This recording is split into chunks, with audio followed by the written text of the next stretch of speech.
to flourishing sectors such as pharmaceutical manufacturing and emerging technologies, attracting young professionals and families alike.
Good evening. Welcome to the Pitt County Board of Commissioners meeting. I will call our meeting to order. Let's have roll call, please.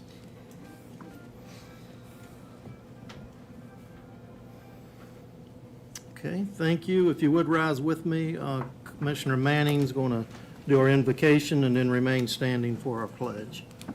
Let's bow our heads. Dear Heavenly Father, we come before you with praise and thanksgiving for all your many blessings. We ask you, dear Lord, to guide us tonight as we take up the people's business. And Lord, please bless America and our military personnel around the world. In your name we pray. Amen. Thank you. I'll invite our J.H. Rose student up to lead us in the pledge. Come on up and introduce yourself, please.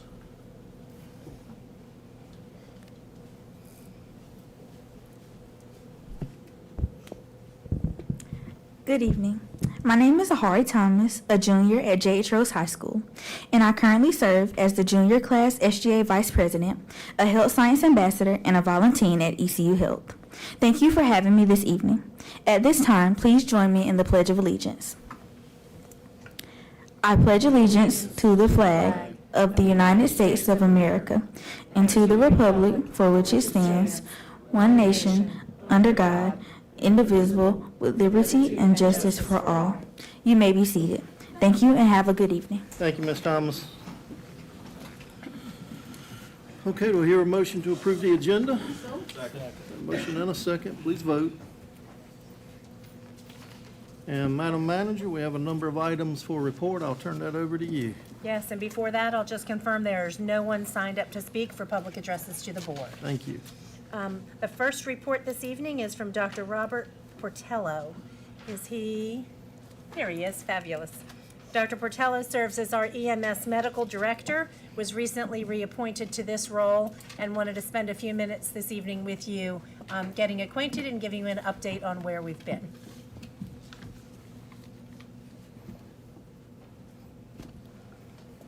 Is it on? Okay, sorry about that. I'm not a very good at this thing. So, good evening, Mr. Chairman, Commissioners, county staff, and guests. Like the county manager so humbly told me, I'm Dr. Roberto Portela. I serve as the EMS Medical Director. I started this role again in April. This is not the first time around for me. I did it from 2014 to 2023. So I do have some experience with the EMS system. A little background on me, I'm an emergency medicine physician. I'm board certified on that, and I have a subspecialty in EMS services. And I also train other physicians to be EMS physicians. So I do have some background on this. So I do want to talk a little about the system, kind of my perspective of the system, the 9 years that I was there and my perspective now. So I do indulge me with the time. I do apologize. I'll try to be brief though and not make anybody sleepy, okay? So as many of you know, Pitt County EMS is the responsibility of the Pitt County system and Pitt County as a whole. Emergency medical services have to be overseen by counties, at the very least by statute in North Carolina, okay? And North Carolina Office of EMS has certain rules that apply to EMS systems that have to be followed. A couple of them are on the slide that I have there. And one of them includes having one medical director for that EMS system. The Pitt County EMS system currently consists of Pitt County EMS personnel, 7 paid nonprofit EMS agencies, and that, together with our city partners, Greenville Fire Rescue, provides services to the system. I do have to highlight our partnership with GFR and Chief Anderson is incredible. We are completely aligned, and he is very supportive of us, trying to make our policies as unified as we can. I do thank him for that. I do have to give kudos to him, okay? Because at the end of the day, our job is to give medical services to everybody in the county. It doesn't matter where they are, visitors, residents. Like many EMS systems across the country, our system continues to experience pressure from population growth, increasing call volume, and the rising cost of medical equipment and supplies. That is a reality that we cannot change. Back in 2008, Pitt County commissioned a study by Fitch and Associates to make an assessment of the Pitt County EMS system. And while the system has grown and evolved significantly over that time, some opportunities for improvement identified back then still are relevant today. At the same time, I do want to say we have had substantial progress that have been made over the past decade. I do want to highlight that if you allow me. So a couple of the things. Our 911 center, nationally accredited by the Academies of Emergency Dispatch, okay? That demonstrates commitment to national standards in emergency call processing. It's a high bar, actually. The EMS system implemented a new computer-assisted dispatch system along with automatic vehicle location. That allowed us to dispatch ambulances based on where they are exactly on a map to try to decrease response time and to send the right resources to the right patient. We modernized our electronic patient care report. That serves a couple of things. One, better data, better patient care, and better revenue. We implemented 2 EMS QRV vehicles, quick response vehicles, and that gives us a lot of flexibility because these vehicles, since are not tied up on transports, they can move around and help other units as they need it. They provide oversight, and an extra pair of hands. So that's incredible, and that's all because of the support of this board. The system added a training officer, and that training officer, his first job was to make Pitt County EMS an educational institution under North Carolina Office of EMS. That means that we can give continued credits and give on-the-fly education to our EMS clinicians. That's extremely good, and that is one of the milestones of a mature EMS system. Volunteer fire departments are integrated into our cardiac arrest calls. That is immensely important for our survival. Pitt County EMS actually has a very good track record or survival for out-of-hospital cardiac arrest. We have been as high as 17.9%. Last year was 12.5, but I'll give you some baseline. In the United States, out of the people that actually put information into what is called the CARES database, their average was 10.5. We have been above average for a number of years. And that is only for the people that put information in the CARES database. If you take the whole United States, it's usually like 8%. So we are well above average. Pitt County has developed a highly respected community paramedic program that was actually recognized by the National Association of Counties in 2021. And finally, we added 2 peak time ambulance trucks, okay, that work 12 hours. And the idea was when there's high volume, we needed more help. We needed more transport units. One of them is in the Simpson area, but they move about. and it was very important to catch some of the calls that were between the city and the county. And the other one's in Chicod. That area actually doesn't have a lot of resources back there in the southeast, and that truck is currently 12 hours. I am going to tell you that truck has to be 24 hours. We need it down there. Finally, I want to talk about other accomplishments, like they are done because the emergency management team that's behind me in the back row and the EMS professionals that staff the truck and the support of this county leadership. I have to say, and again, to county manager, she has been extremely supportive of my job, and she's been an advocate for the EMS system, and I do thank her.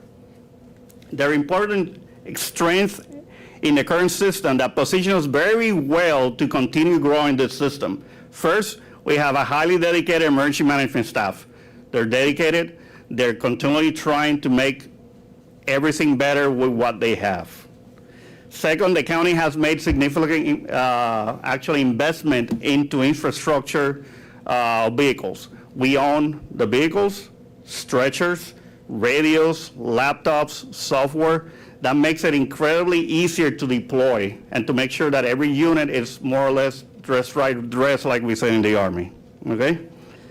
However, I'll be honest, as we evaluate the system, we have to be honest too and recognize that there's several system challenges. Currently, the county only owns 2 stations. That's it. Both of them were constructed in 2003. One of them is in Bethel, that's operated directly by the county. The other one's in Bell Arthur, and it's operated by one of the contracted nonprofits.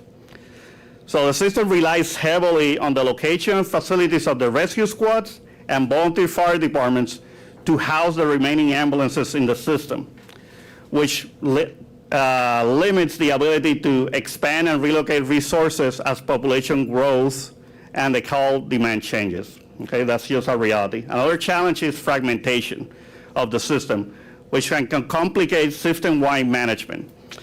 Fragmentation can affect equipment control supply issues and the optimal placement of stations and resources and moving them around.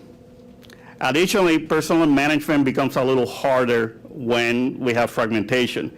Since not all the agencies fall under a human resources department, things like personal matters are a little harder to handle. Stuff like professionalism, accountability, tardiness, stuff like that. The medical part falls under me, but I don't do personnel issues. Okay? I'll show you a couple of graphs here so an idea. 911 calls processed by year since 2017, and you can see it was an uptrend. 2020 is always a downgrade because of COVID. These were all calls. Now it's all the 911 calls that were dispatched, fire and EMS. Again, you can see the uptrend. And in these ones, all EMS calls, these are dispatched, transported, non-transported.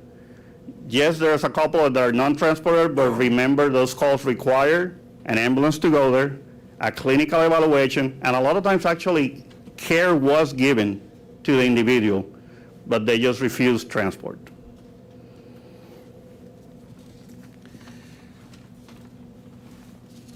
Sorry, I missed my...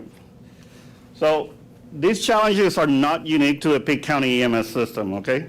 But they have to highlight areas where strategic planning and coordinated investment can strengthen the system. Looking ahead, there are several opportunities for improvement, in my opinion. One is the need to strengthen the county's role as governing agency throughout updated service agreements and franchise documents, improving transparency, accountability, and system oversight. Another important opportunity is improving on the capital replacement program of EMS vehicles, and this is a result of the COVID era. Before, when we ordered an ambulance, we had it between 6 months and a year. Now we're up to 2 years to 3 years. They have to be ordered ahead of time. That changed a lot of how we procure, and we are not the biggest counties, right? So we compete with other counties that are also ordering. That happens to the police departments, fire departments, the same thing. So it's just a reality that we are dealing with it now. Sorry. Finally, I believe Pitt County would benefit from a stepwise investment in EMS infrastructure. We need EMS stations. That's just a reality. Developing a strategic plan for future EMS locations will allow the county to place resources where they're most needed, improve response times, and prepare for projected popular growth. We can leverage the tremendous amount of data that we have to plan for the future. And this type of long-term planning ensures EMS system can continue to meet the standards of our citizens today and the future. And when I talk about data, we can show how much of the response time we have from the stations that we have right now, 6 minutes, 4 minutes, and that is really usually most relevant with time-critical illnesses like cardiac arrest, stroke, myocardial infarctions. Well, we can see that in the map. We can see, I can plot you all the cardiac arrests that happen in Pitt County and see where we have units that are going to be farther than that 6 minutes, 10 minutes. I can show you where all the heart attacks were in Pitt County, or the strokes and sepsis. So when we all look at all this map, all these time-critical calls, we can better plan where we need these resources for the future. And right now, we have resources, and we don't do what they call call stacking sometimes. But believe me, that happens to every EMS system if they don't prepare ahead of time. And Wake County and Charlotte is a very good example of that. So using data like that, we can develop long-term plans and keep giving the help that our citizens need. So in closing, I want to emphasize that Pitt County already has a strong foundation. It definitely does. I believe in it, that's why I'm working with you guys. We have dedicated professionals, committed leadership, and a community that values high-quality emergency care like they should. With social planning, we can continue to collaborate between county leadership, emergency management, and our partners, and we have the opportunity to build even a stronger EMS system. And because at the end of the day, EMS is not just about ambulances or equipment. It's about making sure when somebody in Pitt County calls 911 on the worst day of their life, help arrives quickly, prepared, and ready to save a life. I just want to say it's an honor being the medical director of the system, and I'll leave you with that. If you have any questions, I'll be happy to answer. Thank you. Any commissioner questions? Okay, Commissioner Baldwin. What is, anything, is your most pressing need for the county EMS to run more efficiently? Unification and station building. Those two would be the most important things, in my opinion, sir. Obviously, emergency management staff they can also say a little about that. But those will be the two things that I think are the most important ones, sir. Commissioner Manning? Well, just that when you talk about unification, you're talking about what process of bringing together the EMS units that work directly for the county and the contracted, the yes, sir. existing contracted squads. Yeah. What process do you envision bringing, how to unify that? Counties around the state have done it different ways. I mean, usually have to be a stepwise fashion, right? Because it's not that we don't need the units. We still need the same amount of units. We just need to be able to deploy them better and control and be more proficient in economy of scale also, when we're talking about buying supplies, equipment, and be more efficient on how we manage the system. Any other commissioner questions? I have, Okay. Mr. Chairman.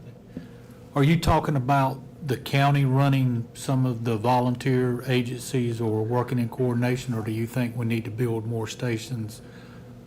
Not in correlation with the volunteers like that? So the rescue squads are contracted by the county, and they're paid personnel in those ambulances. So that it's more about how you structure the system. Right now, when we talk about managing the system, there's multiple people that you have to interact to do something, right? Because every agency has a subcontract. It's one contract. So every nonprofit agency that's being paid, it's one ambulance 24/7. So we have 7 of them. Thank you, Mr. Chairman. Any other questions? All right, Dr. Patello, thank you for coming out. Thank you.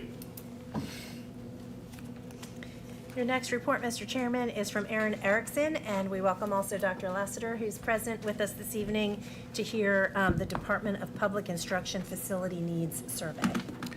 Good evening.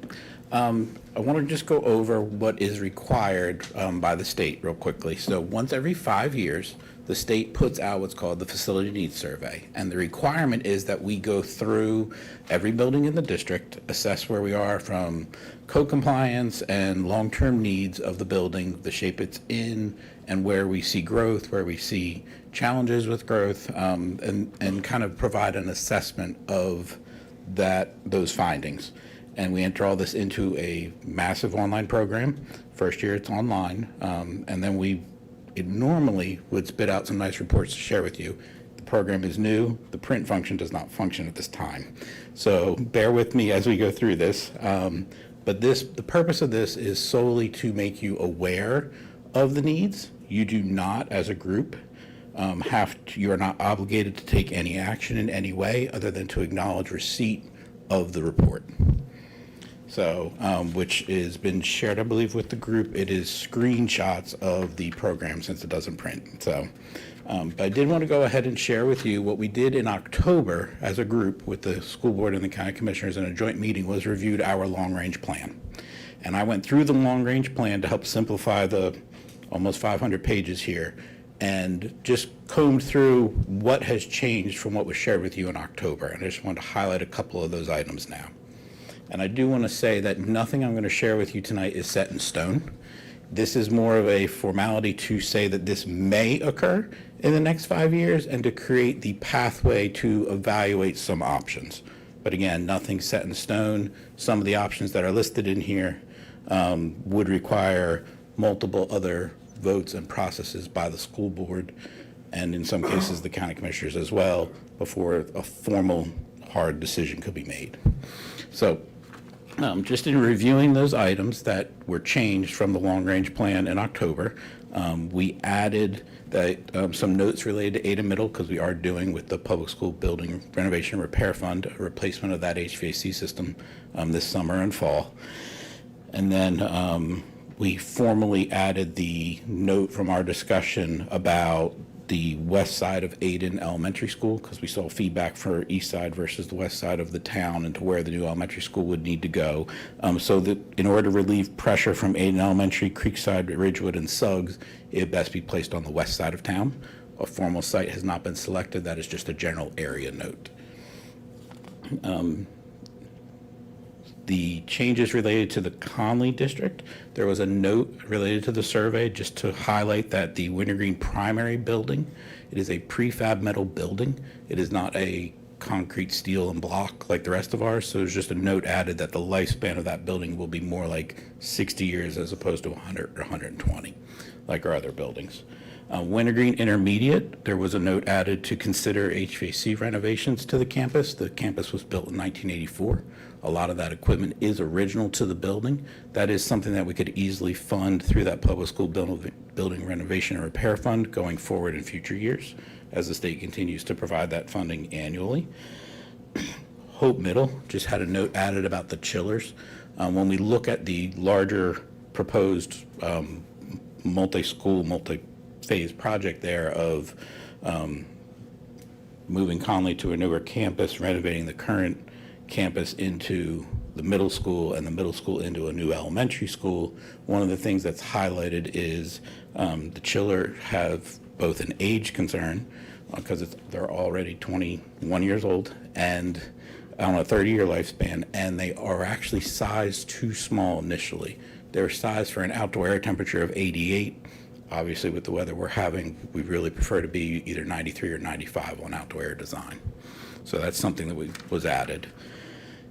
Conley just had one note to their current campus added. If you remember, probably 15 to 20 years ago, driving by the front of the school, the original core area of the school, there are some high windows that were designed to provide natural light into the classrooms that do not border the perimeter of the building. So just to restore the functionality of those windows that have currently been covered over, we would look at opening them up as part of that renovation project overall. In the Farmville Central District, a note was added just as a reminder that the placement of that school on the west side of Ayden would provide some relief to the growth projections related to HB Suggs. J.H. Rose's district, for CMEPs, there is a note added that as central services or the central office group, as well as some of the support departments, relocate to the newer building on First Street, that would free up some additional rooms on the current EPS campus, which would allow for student growth to occur there as well. Those rooms would require just some minor renovation work, and then we would be able to turn them into classroom space. EB Aycock had a note added because we are moving forward with the gym floor replacement this summer. And then J.H. Rose had a note added with the funding from the commissioners to replace the electric switchgear on the 1975 side. North Pitt District, and I just want to say again, this is preliminary, nothing set in stone, but some notes were added specifically. While the original plan did call for one of the options to look at repurposing of Belvoir Elementary's campus, it does specifically go forward with, of the three options, the one that would demolish the 200 and 300 wing, which would reduce our square footage at that school by 16,000 square feet. Those are the two oldest wings that need the most work. And then it would repurpose that campus to the facility services campus. Bethel, it would convert Bethel from a K-8 to a K-5 as an option. Look at relocating these 6-8 students to Welcome. The goal there is to increase our offerings in the middle school bracket, in that general North Pitt attendance area, and then to kind of create some other options related to students that it would make space for at Bethel. So Northwest, we would consider moving forward with a classroom addition planned in the original design, assuming that the mega site project moved forward. So those would be kind of if the mega site moves forward, we would need the addition at Northwest. For Pactolus, it did have a comment about moving the 6-8 students to Welcome as well, and that frees up space because we are landlocked, so to speak, at Pactolus from a floodplain standpoint. It gives us very little room to add on classrooms, so it does let us replace the gym with a multipurpose room and then add on to the cafeteria. And then that would allow for some growth into the current middle school wing for additional K-5 students as that area continues to grow. Stokes would be repurposed as an option into Pitt Academy. The 6-8 students would go to Welcome Middle School, which would centralize that offering for academics and athletics to Welcome. And then we would look at, depending on what the consulting firm and the process would show, some students to Bethel, some students to Pactolus. Welcome, long-term, would need, in the 10 to 15 year range, would need to consider an addition similar to the E-wing at Farmville Middle to that school. So Farmville Middle has one more addition than Welcome does, and then Ada Middle has the original campus footprint. And then we would look at that down the road, as well as some improvements, because as we increase our student capacity, their student attendance capacity there, we would need to look at our outdoor bleacher capacities, things like that, just to accommodate the additional student growth and their use of that campus. And then North Pitt would formalize the renovation of the 100 and 200 wing, which is the original campus, same as Conley, and then add the 300 wing because 1985 was 41 years ago. So we'd look at some HVAC for those as well. There was actually no notes added related to South Central's district from the October plan. And then there's just a note overall that with Pitt Academy moving to Stokes campus, the Sadie Sauter Education Center would then have additional space for additional centralized pre-K classroom offerings. And then just a formal note added that the central services building, the new central services building, would be funded after all other priorities are funded. So that's kind of a general overview of the changes from October. The facility needs survey does not include any estimates related to support structures. So it comes in actually about $75 million under what I shared with you in October. That is primarily related to those projects that are not included in the survey. So it does show actually that the estimates that were provided in October are still, according to the state averages, are still holding fairly accurate. But that total number without those projects is still $636 million over 10 years. So that is a large number. I realize that, but that is kind of what the overall survey shows. And I'm here for any questions you may have. Any commissioner questions? None? Okay. Okay. Thank you, Mr. Chairman. Sure. Wintergreen, Yes. elementary, when was that built then, if it only has 60 years on it? Wintergreen Intermediate was built in 1984. The primary was built in 1997. 97. And why the purpose of going that route that doesn't last as long? I'm just curious. What was the thought process behind that? I'm not 100% sure because I was Okay. in high school at the time, but I believe the reasoning would have been the cost. Yeah. That is a lower cost up front. Yeah, but I didn't know if there was a reason that was floating out around there. More than likely that would have been the reason for the Yeah. primary. From the outside, it looks the same. Just long term, its Yeah. function I didn't know is that. shortened. Okay, thank you. Any other questions? Okay. Okay. I know you've given an overview, Mhm. and I'm guessing you're close to the North Pitt area. Mhm. I'm already getting phone calls related to the area. I would like to know, I know what this is, I wish this. That's what it was. It's not working, they said. It's working. I'll pull it a little closer. So do you hear me now? It's okay. Just speak louder. Be fine. Oh, I can do that. I know you can. The question relates to, the school's age and that sort of thing. The one thing I'm curious about as it relates to the schools, most of the time parents will send their children to charter schools for the school before senior year, and then they bring them back. Do you look at the amount of money that's left at the schools, because I understand that the money doesn't follow the child, is that correct? So the money will follow the child if they start the school year at the charter school or at one of Pitt County schools. Are you Where telling me that money will go to the county schools if they what? the money so if they start the year with us or if they start the year with the charter, that is where the money will start. However, if they move mid-year, that money does not move mid-year. So the money stay there for the rest of the time, Yes, ma'am. all the time? For that school year. Now, when they every August, when they re-enroll at a different school, it would move with where they are located. So is it possible to know how much money is left at the charter schools that the public schools should be having that doesn't go back? That is something I can find out for you. I don't have that in front of me. It would be interesting, don't Okay. you think? Mhm. Because it is our job to help you fund the facilities of the school.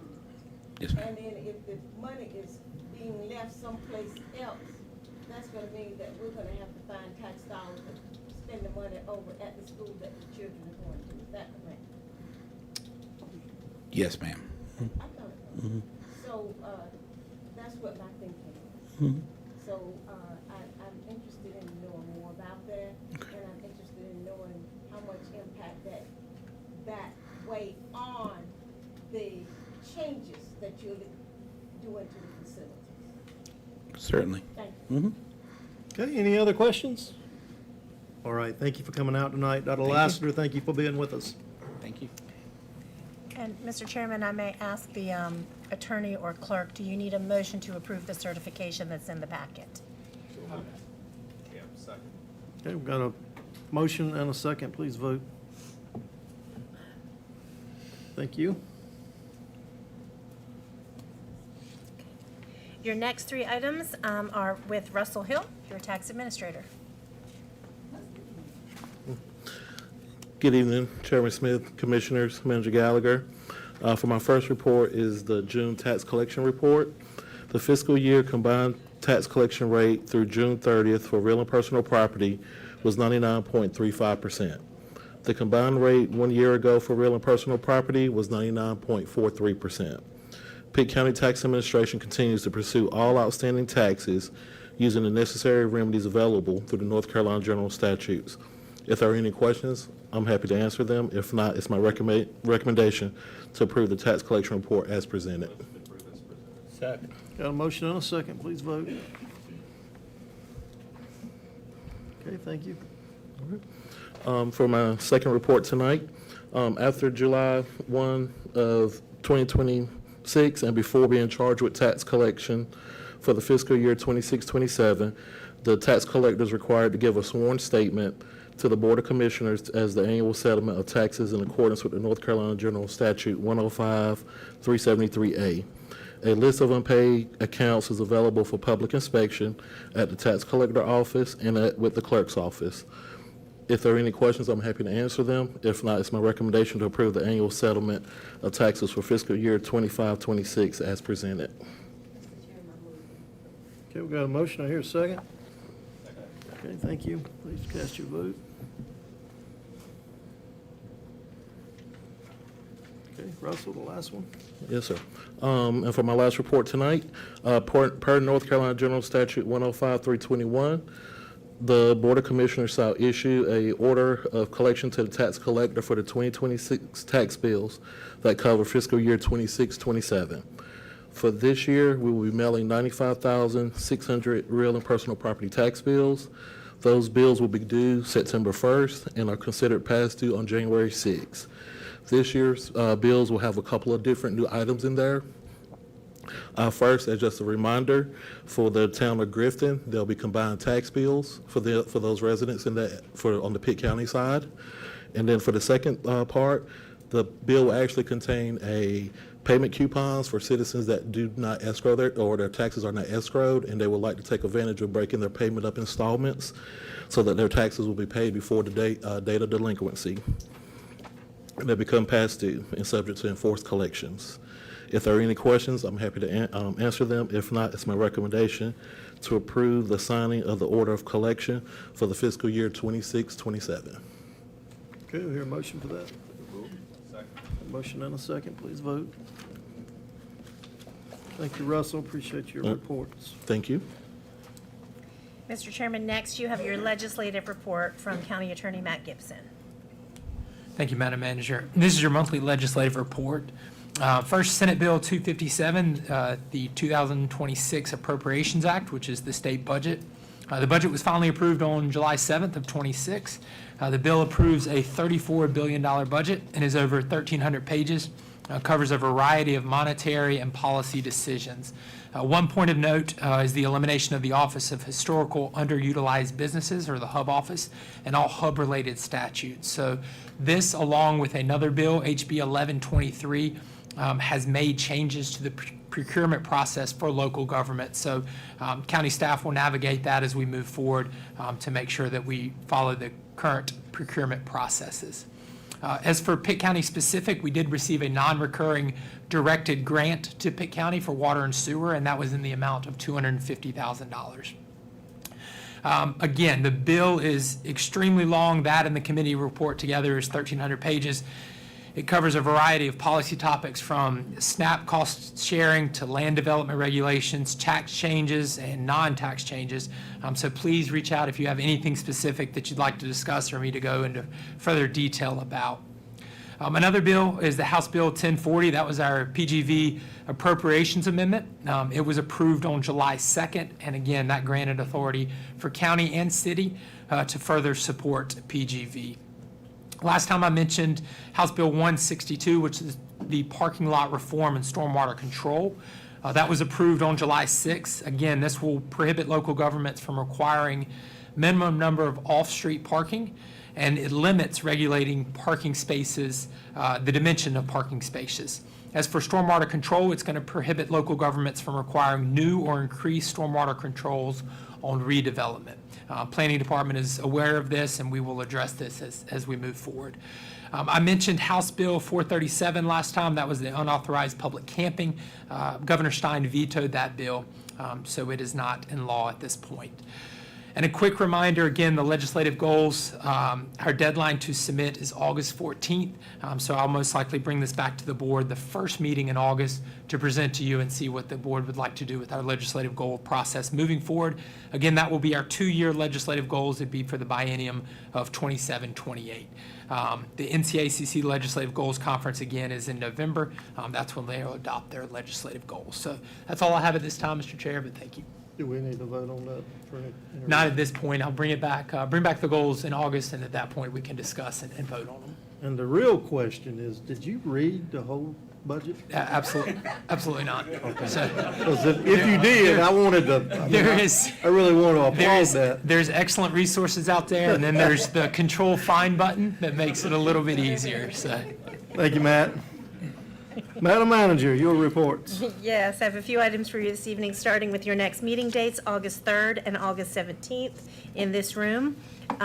Item B, your service awards for anyone who would like to join us at 8 a.m. in the Agricultural Center. We will recognize employees who have milestones of 5, 10, 15, 20, 25, and 30 years of service with Pitt County government. We're formatting that a little bit differently than we have in the past to keep it fresh for our employees and based on the feedback that we've received.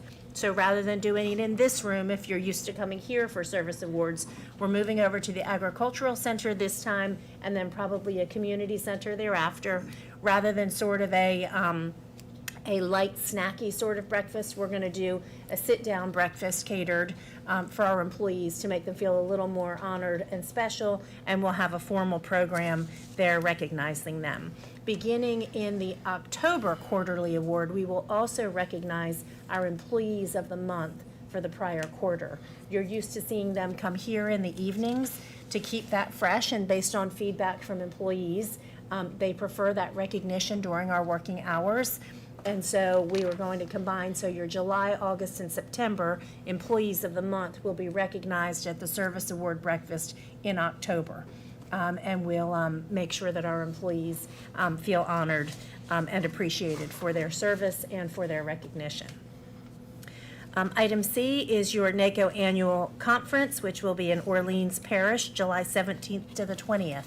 For those who are attending, just a reminder that Saturday evening is your North Carolina Association of County Commissioner events. That evening, there'll be the caucus business meeting, followed by a reception. If you are a member and participating in the Rural Action or medium-sized action caucuses, there are events Saturday evening for those as well, and Sunday evening will be our group dinner. While we're there, Monday evening will be your final banquet, and then you can download the app for the full conference agenda, or you can pick up a paper copy when you arrive, which will have all of the educational sessions and steering committee meetings for Friday through Monday. Item D is an important reminder for your constituents who may be eligible for home repairs. Our planning department, Jonas Hill, will hold a community development information session on July 30th, 2 of them, one at 10 a.m. and one at 6 p.m. at the Agricultural Center Auditorium to provide information about eligibility and services that we can provide for home repairs for substandard homes. And then finally, at your last meeting, there was concern expressed about the removal of agendas and minutes from our website. And so we did some further research as a team with regard to accessibility and transparency while still being compliant with the WAG, the WCAG federal mandates. And so the agendas and minutes for the Board of Commissioners have now all been restored to the website and are available. They are not compliant. However, the WAG requirements, because so many counties were not compliant, have been extended out for another period of time. Before we reach that next deadline, there are now products available that were not available when we first made the decision to pull them, to be able to remediate these documents electronically. So our Public Information Office will work to secure a contract that I anticipate would be small enough to be within my dollar value authority. We'll execute that contract, get those documents remediated prior to the deadline, and then there won't be a need for anyone to have to request it be emailed to them or have a click button. So again, as a team, we express our appreciation for the board bringing this up again so that we could delve a little bit deeper into it, and I think we have a pretty good solution. And if you get on there now, you should be able to see the non-compliant agendas and minutes. And that is all that I have for my report. Okay, thank you, Madam Manager. Next up is items for consent. Do I hear a motion to approve those? Got a motion and a second. Please vote. Thank you. And we're down to items for decision. Jonas, it's all yours. Discussion. Good evening, Mr. Chair, Madam Discussion, Manager, not said and decision, excuse me. no public hearing tonight, Mr. Chair. Here tonight to talk about the county's first Unified Development Ordinance. Excited to get this process started and wanted to go through a brief history of how we got to tonight. In February of this year, Pitt County adopted its first ever strategic plan, and in May, this board approved its first year of implementation. This plan has established goals and objectives in 4 priority areas, one of which is balanced development. One objective under that balanced development is the creation of a Unified Development Ordinance. And last month you guys approved the budget, which included funding for the development of this Unified Development Ordinance. So just wanted to make sure everybody was on the same page and understood what a Unified Development Ordinance is. It's a primary tool for used by local governments to manage growth and development within the county.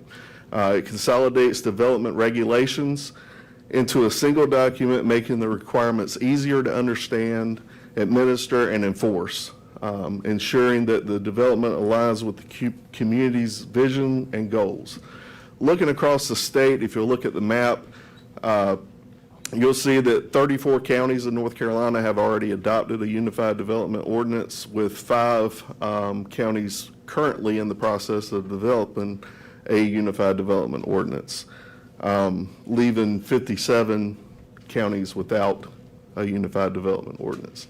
So currently, Pitt County has 7 different standalone ordinances that we enforce through the Planning Department. Those include the Addressing Ordinance, the Flood Damage Prevention Ordinance, Manufactured Home Park Ordinance and Riparian Buffer Protection, Soil Erosion and Sedimentation Control, Water Supply Watershed, and then, of course, the Zoning Ordinance, which also has 2 separate standalone ordinances for outdoor advertising signs and shooting ranges.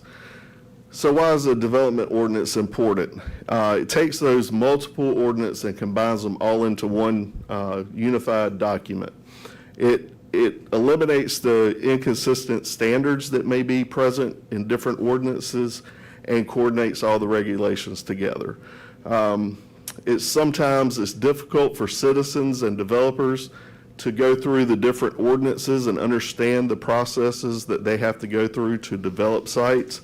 This makes it a more user-friendly format. And also there's potential for interpretation issues by staff. So if we're interpreting one ordinance, what it's saying versus another ordinance, this will allow clear standards and processes. Also, ordinances sometimes are reactive. State mandates come out, we have to adopt an ordinance. This forming a unified development ordinance will allow us to look strategically and long-term moving forward. Wanted to talk a little bit about the time frame. Don't get consumed with how long. Up here it shows about 36 months on this timeline. I'm hopeful we can get it done in about 18 to 24 months. But we are in the process right now of developing our RFP, request for proposals. We will select a consultant following that, and then establish steering committees and working groups to come up with the language to include in this ordinance. We'll have monthly steering committee meetings and working group meetings. And of course, we will reach out to the public and have them involved with this document as well. All the while, we will include updates to this board as well as the planning board, and also have public input sessions, present the document to our planning board, which will make a recommendation to you guys for adoption. So, as I mentioned, staff has already started preparing the request for qualifications. And tonight, we're seeking guidance from the board on any specific deliverables that may be incorporated into the RFQ to enhance this project and clarify the expectations and support the successful implementation of this ordinance. So the question tonight to you guys for the discussion is, are there any emerging large-scale land uses such as solar farms or data centers that the board wants to evaluate as part of this process to ensure that we're adequately addressing the impacts of these types of developments on neighboring properties and that sort of thing? So with that, I'll turn it back to you, Mr. Chairman, for any discussion. Okay, discussion among commissioners, any direction? So I'll just Commissioner answer your Nunley? question, yes. All right. Yeah, I think what I'd like to see is that any emerging major land use, I think it's only prudent that we're tackling it through this process. So Okay. that's something we discussed in our strategic plan, and so solar data, whatever else is out there, I think that we need to look at it. All right. Any particular uses outside of solar or data centers that the board has concerns with currently? Commissioner? I don't know if this idea or suggestion fall in what you're asking or not, but what about development? When developers are developing subdivisions, Mhm. will that fall in it? Yes, ma'am. Okay, and if we could look at recreation Okay. in spaces Absolutely. being required. Okay. Mining, Space doing what on the end? What was Mine, that? did you say mining? yeah. Mining, Mining. anything that potentially affects the watershed. Commissioner McGlowan? Thank you, Mr. Chairman. What other counties in the state has this unified development ordinance? So if you look at the map on your screen, that shows the blue areas are areas that have the unified development ordinances, and this is just for counties. There's a lot of municipalities that already have unified development ordinances. But if you look, it's mainly concentrated in the Triangle area as well as the Triad area around Greensboro. And then down towards Wilmington, you'll see New Hanover County, Brunswick County, and then also in the Tidewater area of the northeast part of the state, feeling pressure from Virginia Beach, Norfolk area. And you might know this, what, if anything, has been the results of having this the advantage or disadvantage of? I don't think there's a disadvantage, of course, but Right. Again, it's more consistency that we're trying to provide for our development community as well as our citizens who are trying to look at these policies and ordinances, rules, regulations. It makes it easier for them to understand. We hope to incorporate, right now, a lot of our ordinances were developed in the 80s and 90s. So it's a lot of black and white language that you have to read through. We're hoping through this process to include more illustrations, make it more user-friendly to understand what the regulations are and how to comply with them. Great, thank you. Any other commissioner? Okay. Thank you, Mr. Chairman. I would say two come to mind, public safety-wise, and this has come up several times recently, but with new developments, can our EMS access the residents adequately? Gotcha. And so, and all of our answers so far have been yes, but just, that'd be interesting. And then also agricultural, preserving our agricultural land as far as what can we do to be proactive on the conflict challenges that we've seen to preserve. So. All right. Commissioner? My concern is that, it is working now. My concern is that when you look at development, as a result of a cause with the development has a lot to do with schools, where they're placed and the impact. And I think that should be considered if there are a lot of places that are developing for housing in one area and not in the other. That make us one-sided. The children would have to be bused more. It would impact residential as it relates to travel and transportation, how we're going to handle that. And I think if we're not careful and in considering that, it would cause some future problems as it relates to schools closing in certain areas, and those people who like spacious living would have to, students would have to travel much farther. That would impact where the money goes. And this is what I'm hearing with the school system as it relates to that. And I think we need to be cognizant of that. Okay. Any other I got one, Mr. Weaver? Thank you, Mr. Hill. I want to hit on what Commissioner Brown said about the subdivisions getting EMS, because I can remember in Floyd, a long time ago, and Matthew, that right after that, some of the subdivisions, some regulations were put in where they had to have two entrances coming into them, especially if they crossed the waterway. Well, I'm seeing a lot being built now, or they're crossing the waterway, and that's not the thing that's happening. It's going back to one road in, one road out, and you may have a creek coming up under there. Could that something we could address to where, I know you're probably gonna make some builders and some landowners mad, but, you know, the number one goal is getting to those people and getting EMS or fire or law enforcement if they need it, or help basically just in general if somebody needs help. And that would be something I know that's maybe not on this, but it might need to be. Absolutely, we can definitely take a look into that. Thank you, sir. Appreciate it. Thank you, Mr. Chairman. That's serious. Okay. Any other directives for Jonas? Okay, I think you got some good feedback. I got a lot. Thank you. All right. I just want to say it's a great idea. It is.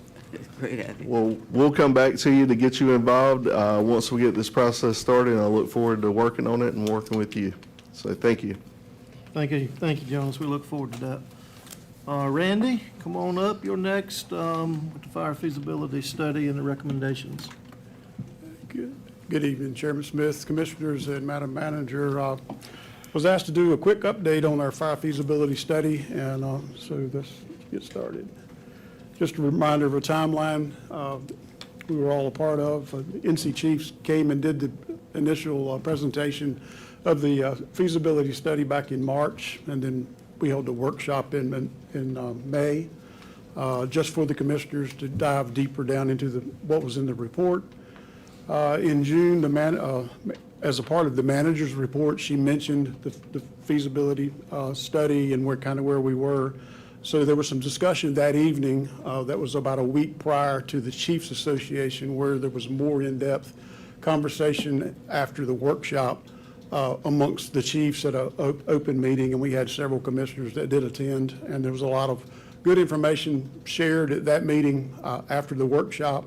More of the same type messaging that what they would like to see and what they would not like to see.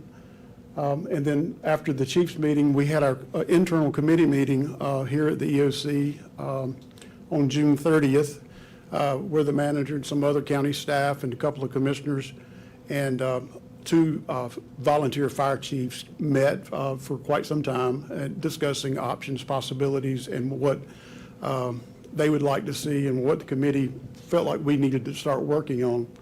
So these are some of the key takeaways from that committee meeting. Something that we heard at every session or every opportunity to discuss the fire survey was they wanted to continue to see the volunteer campaign that we initiated a couple of years ago with the help of our county PIO office. That was a partnership between the Fire Association, Emergency Management, and the county PIO office. And a lot of that campaign is still ongoing today. All of the framework and the things that were built as a part of that are still in place, and we are still gaining volunteer applications or applications of interest to become volunteers, and that's almost a weekly thing that we get several emails inquiring about where they can volunteer, which department, and we make those connections for them. So that's something we're doing now. We have not stopped, and we will continue in supporting pushing out messaging on social media platforms and other places.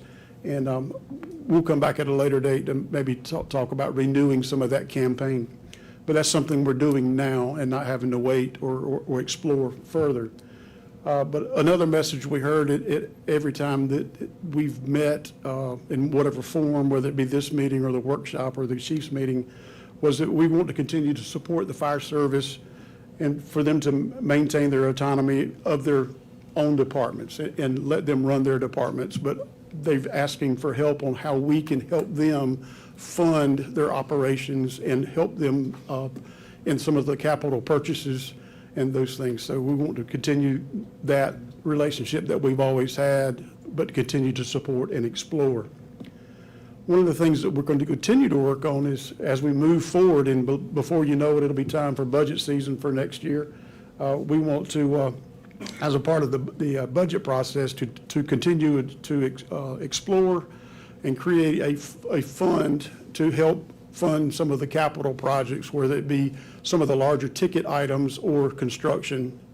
We will identify how we support a fund and put dollars in a fund to support the fire service, as well as the current apparatus policy that we have in place. Currently, we set aside up to $125,000 a year, which is a $25,000 per department every 5 years. And the other discussion in our committee meeting and at some of the association meetings is how can we increase that $25,000 to a more meaningful dollar amount that when the departments are facing the increased cost of fire trucks and other pieces of large apparatus, what's a more meaningful number other than the $25,000? Now, the committee the other week did not identify what that number is, but we want to continue to explore what that number could be and how will we fund that fund. And then last but not least is we'll always continue to try to identify other funding sources, whether it be fire tax or other type taxing situations, or find other money that could be allocated to the fire service. But that's where we are after our committee meeting, but we're still listening to our fire chiefs and our fire community to take recommendations, and I'm looking for direction from the county board. Okay, commissioners? I'm ready. Mr. Chairman? Yes, sir. Thank you, sir. I'm glad that we're talking about the fire feasibility study, but I'm not happy about the fact that we're kicking the can down the road another year. I mean, this is a subject that's been in front of this board in regards to Farmville for about 4 years. And it was one of the first things I heard about, as I've said before, when I started running for this seat from Farmville. And I've been in contact with some of their town council folks, Mayor John Moore is not the mayor now, but I still hear from him, but I've been talking with several of the town councilmen, and they are still in need of some help from the county. And they're at a point with their construction that I think we need to step up now. We don't need to wait another year. We've already waited, it's been 15 months since I first brought this to the board last year. I understand that they're part of the building, they're having to scale back. They're not building the full building. A portion of it is a skeleton structure, unfinished, and they need some help finishing part of that just so they can have meeting space.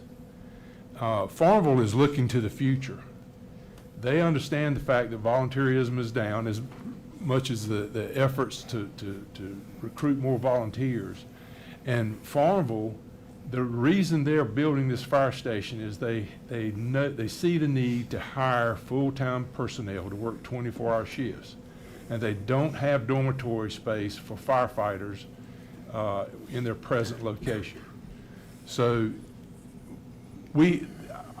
honestly, I just feel like this board has sat on its thumbs for 4 years without helping a partner municipality that has basically subsidized fire protection in the rural parts of the western part of the county in the Farmville Fire District for many years without asking for anything other than the district fire tax, which every department has. And I just feel like we need to move forward. They are anxious for us to help them. And I think personally, I think municipalities make good partners with the county for providing rural fire protection. They hire the fire chiefs and the fire captains and the personnel, and that's just one group of folks the county doesn't have to manage. But we can help them out financially to provide that service. I'm just afraid that if we sit on our thumbs and continue to deny any help to Farmville in the building of their fire station, what's to say that some future town council over there is going to say, well, the county hasn't helped us with the service, we're just going to keep our paid firemen in town. And then the county's going to have to look some way to cover a lot of territory in the western part of the county. I just think we need to do something now. And I sat in on the meeting where we discussed these things that Mr. Gentry has done. I agree with that, but I think we need to move forward on two things. One is to help Farmville. Now, granted, their request 4 years ago was $3 million, and I don't think we're anywhere in a position to do that right now. But I think there's a figure we could help them with. And secondly, we have one fire department that's going to buy a new fire truck this year. And I think we need to up that. That's $25,000, which is really a joke. That basically pays for the wheels. I think we should at least up that at least $100,000 to help with what is going to be over a $500,000 fire truck for Bethel. And a lot of these fire trucks now are, I've been told, are costing up to $1 million. And they're having to wait for them because they're taking a long time to get them built. So I would like to make a motion to move forward with the plan, as he said, with the caveat to add $850,000 to the Farmville Fire Department to assist with the construction of their fire station, and an additional $100,000 to Bethel for their purchase of their new fire truck for this year. That's in the form of a motion. Do I hear a second before we have discussion? I'll second that. Okay, so we've got a motion and a second. I want to discuss. Hold 1 second. So discussion for me on my end, and I disagree because I don't think the county should be responsible for funding the municipality. When we hired firefighters in Winterville, Winterville paid for it. When we bought a ladder truck in Winterville, Winterville paid for it. When we did repairs and upgrades to the fire station, we didn't come to the county. We tightened our belt. We looked at a lot of different avenues and we paid for it. And I don't think that it is Pitt County's responsibility to fund the fire station in Farmville. That's my 2 cents worth. I know we disagree on that. Some of what you said makes sense, but I just don't think it's our responsibility to do that. Well, and this is where I see a big difference. If you look at the valuation of the property in the rural fire districts, you've got, and one of the things that stuck out from this fire study with me was, I think it was on page 13, but it said the 2 busiest fire stations in the county are Staten House and Farmville.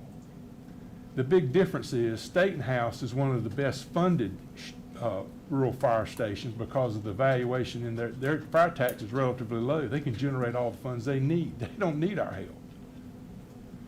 Farmville generates very little because of such a low valuation of property in the rural fire district. So they're providing coverage outside the municipality. I agree with you. I don't think we should pay for their service in their town. But they're providing fire coverage not only to the rural fire district around Farmville, which is, I think the last budget year, they generated about $125,000 for operational costs from the county tax fund. And they're also running mutual aid extensively to other departments in the area, because every department, not just Farmville, but every department in the county is suffering from the same problem. They don't have manpower Monday through Friday, 8 to 5, because people don't live and work in the same town hardly anymore. Some do, and it's very few. So Farmville ends up running a lot of mutual aid, I understand, to Fountain during the daytime. So, and that's where they see the need to hire paid firemen. And the more I talk, the more meetings we have, I find out more the departments are already paying people. The chief from Eastern Pines was talking about they're paying some folks to man the station out there. But they've got better resources because they're in the top tier. So I hear what you're saying. I want to pay our fair share. I'm not wanting to subsidize everything for a municipal department. That's their job to do that. But their citizens have been subsidizing fire protection in the rural areas for decades. And I've never heard anybody complain from Farmville about doing that. But when they came to this county for some help to build that new fire station, which is a necessity, it's not something they wanted to do, it's a necessity, the county has turned their back on it. And I think that's just wrong. We need to step up and help. Commissioner Weaver? You called my name. Thank you, Mr. Chairman. I haven't, but we're going to get to you in just 1 second. Let her go ahead, Mr. Okay. Chairman. No, You go ahead. Go ahead. I've been waiting and waiting and waiting. Okay. And I did, when he started talking and going on about this, and I see one of the board members for the town of Bethel in the house tonight. And I want you to know this. I don't think it is a justice system, justice got 2 thumbs, that we do more for one unit, you call them unit, or station, or whatever, but one pod, more for one than we do the others. When I came on this board, I started on interest on fire and rescue. That's because I discovered that the firemen in Bethel did not have proper personal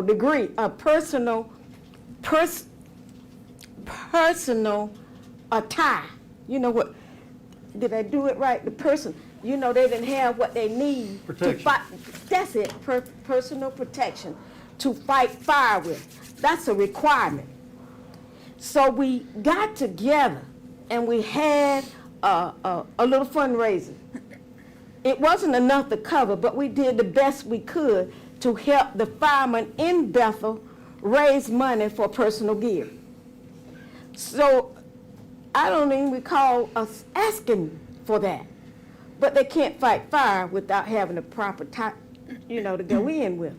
So I really think, and Bethel is way out in the north by itself, and we own that. I've learned tonight, he said it just in time for me to know that the county owns the Bethel Fire Station. That's what he said. It's the EMS station? What's the difference? EMS is they got a fire truck to go pick up somebody, and the fire run in and grab somebody and bring them out. Different kind of pickup, but it's emergency. To me, it makes sense that one doesn't override the other. They both are important. And I do hope that this new person we have in Rainey will have some training so we can have a pure multicultural group of personnel that can speak languages and everything else. But we got a long way to go with this fire system. So I haven't just started looking at it. But, Mr. Manning, I can appreciate, Commissioner Manning, what you're saying. I can appreciate what he's saying. But I don't think we're in a position to overlook any unit, that they all can't be helped. And that means that I care more for her household than I do for his household. And I'm just using them because they're sitting beside me. And that would look very biased. So if we're going to give these two some, then he ought to have some, and he ought to have some, and he ought to have some in their area, to let the citizen know that we are having a fair decision-making board on fire and addressing the need of the community somewhat equally, because we can't put money everywhere. Do we going to tax ourselves out of a job? And that is not what we want to do. We want to tax ourselves into serving our community with a fair amount of possibility for every county. Because there are some things, a fireman can't fight if he doesn't have the gear. And the fire truck can't pick anybody up if they don't have a truck to roll on.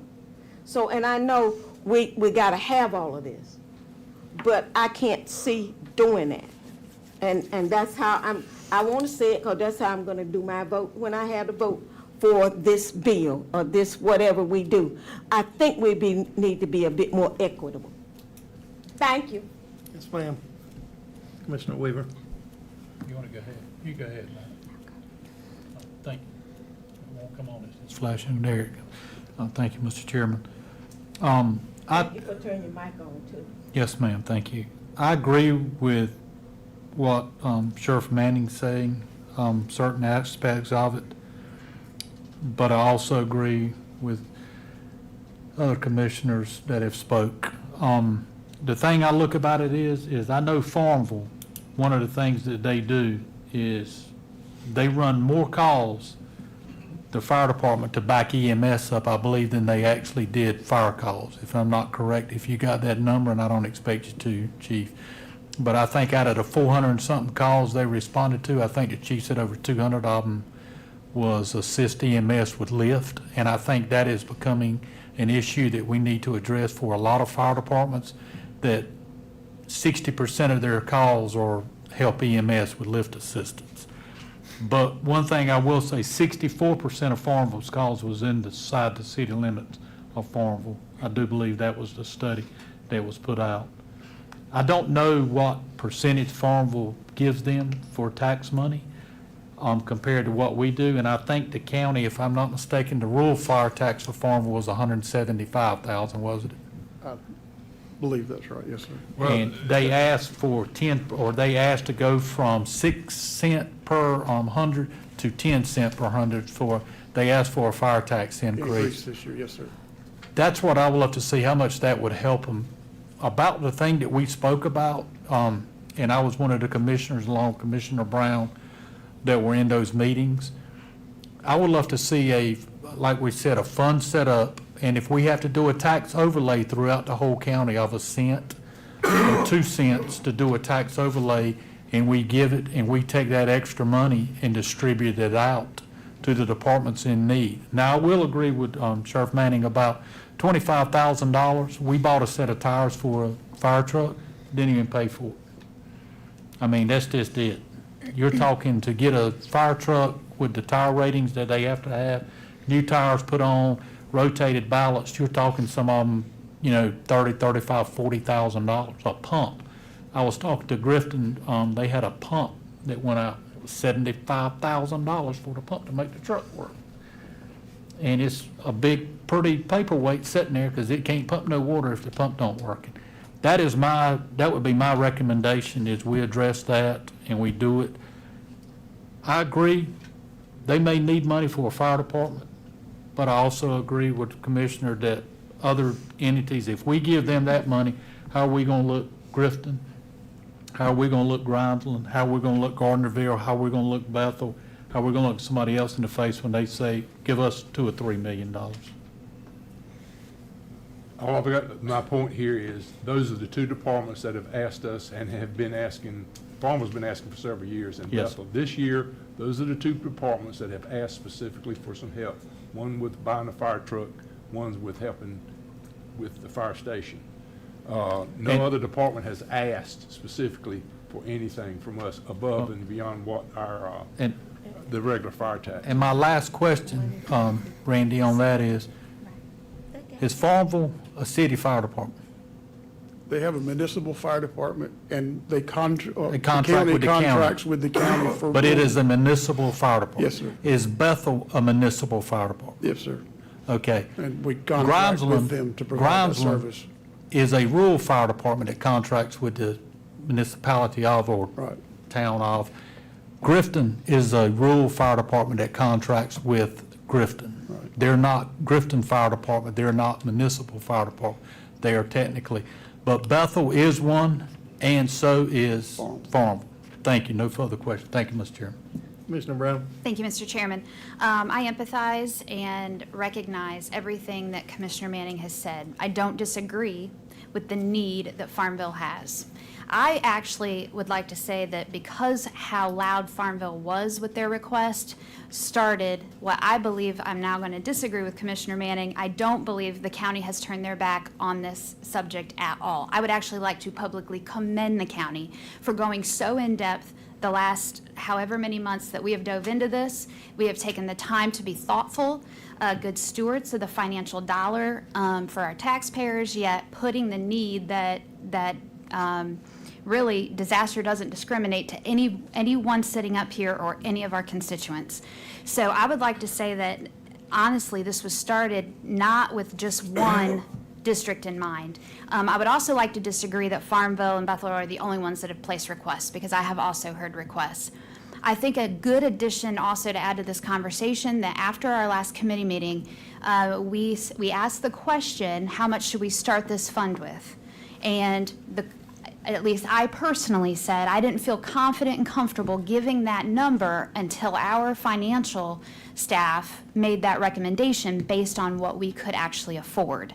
So my question goes back to you, Commissioner Manning. Are you, because the directive from Mr. Gentry was, what is the directive regarding the process that we have just went through to come to today? Is your question to just give Farmville the money, or is your question to start the fund today to actually support the process that we have been working through the last 10 months?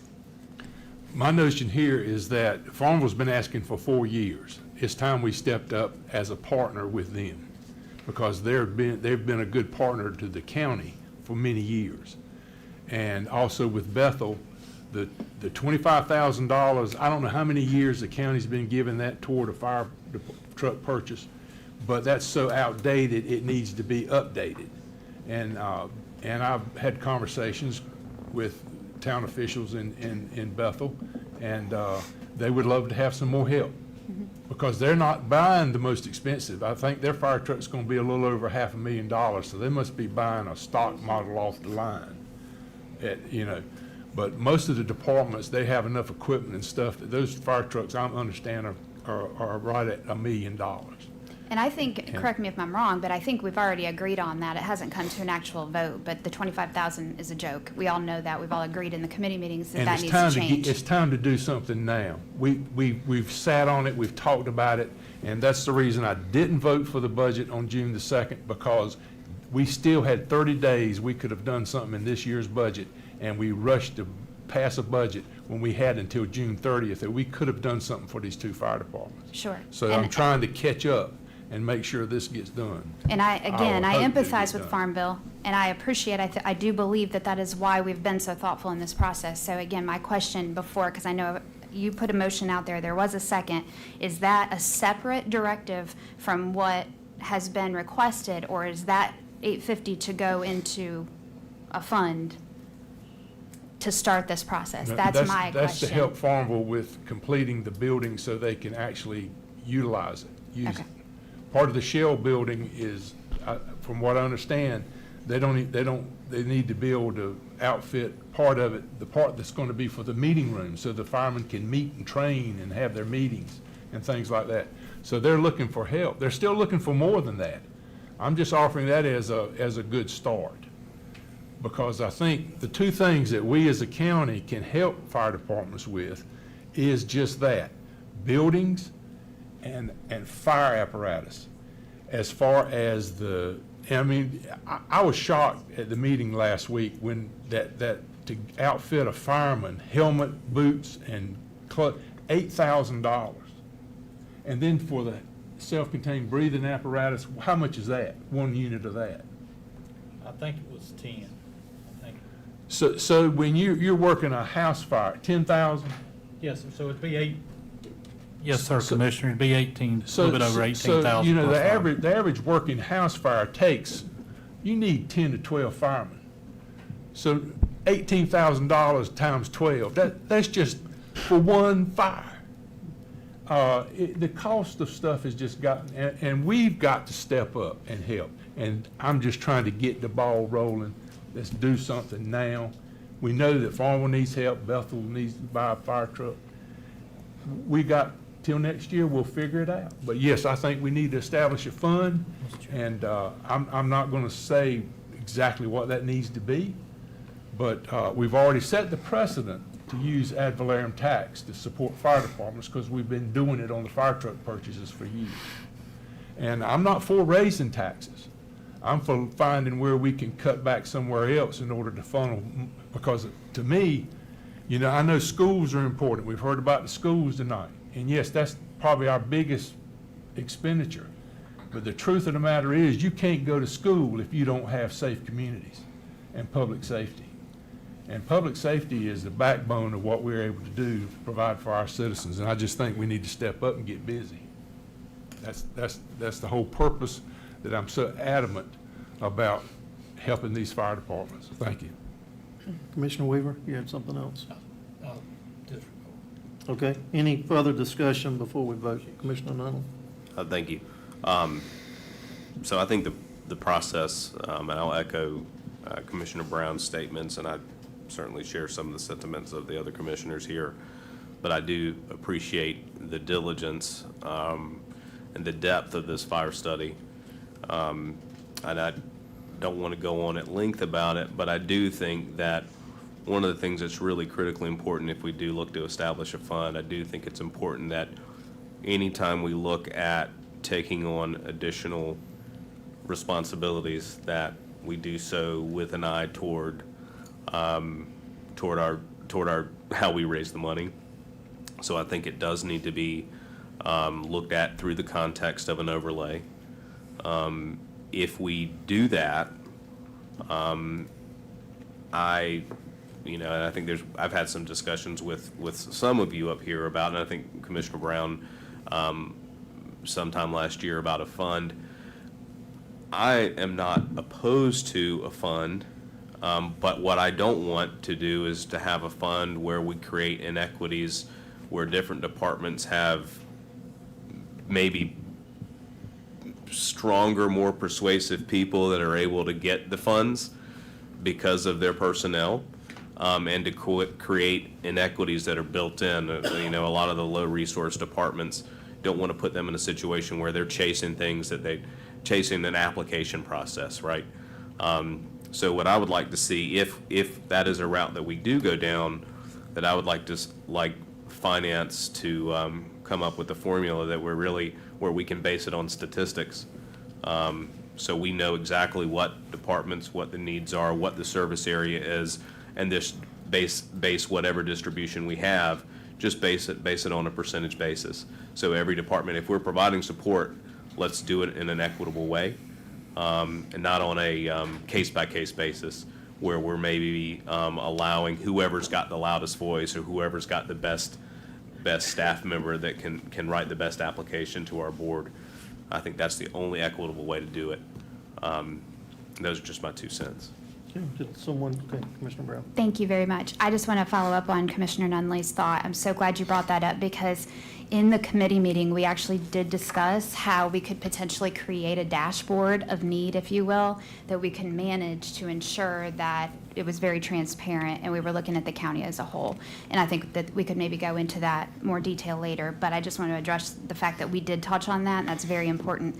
Madam Manager, if I could put you on the spot 1 second to just do a recap of what we did talk about in the committee meeting. I think it's really important for everybody here. We talked about Johnson County and that option. We talked about an overlay. Is it just maybe even a little bit more of a quick synopsis on that? So I think would be helpful for the board to hear all of the thoughts that we went through, but only on bullet points. I know you took really good notes on some of those things. So before we do that, his motion is really completely separate.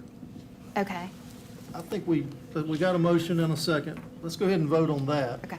Because this is more lean towards direction for Randy and what we want him to bring back to us. Mr. Chairman, someone.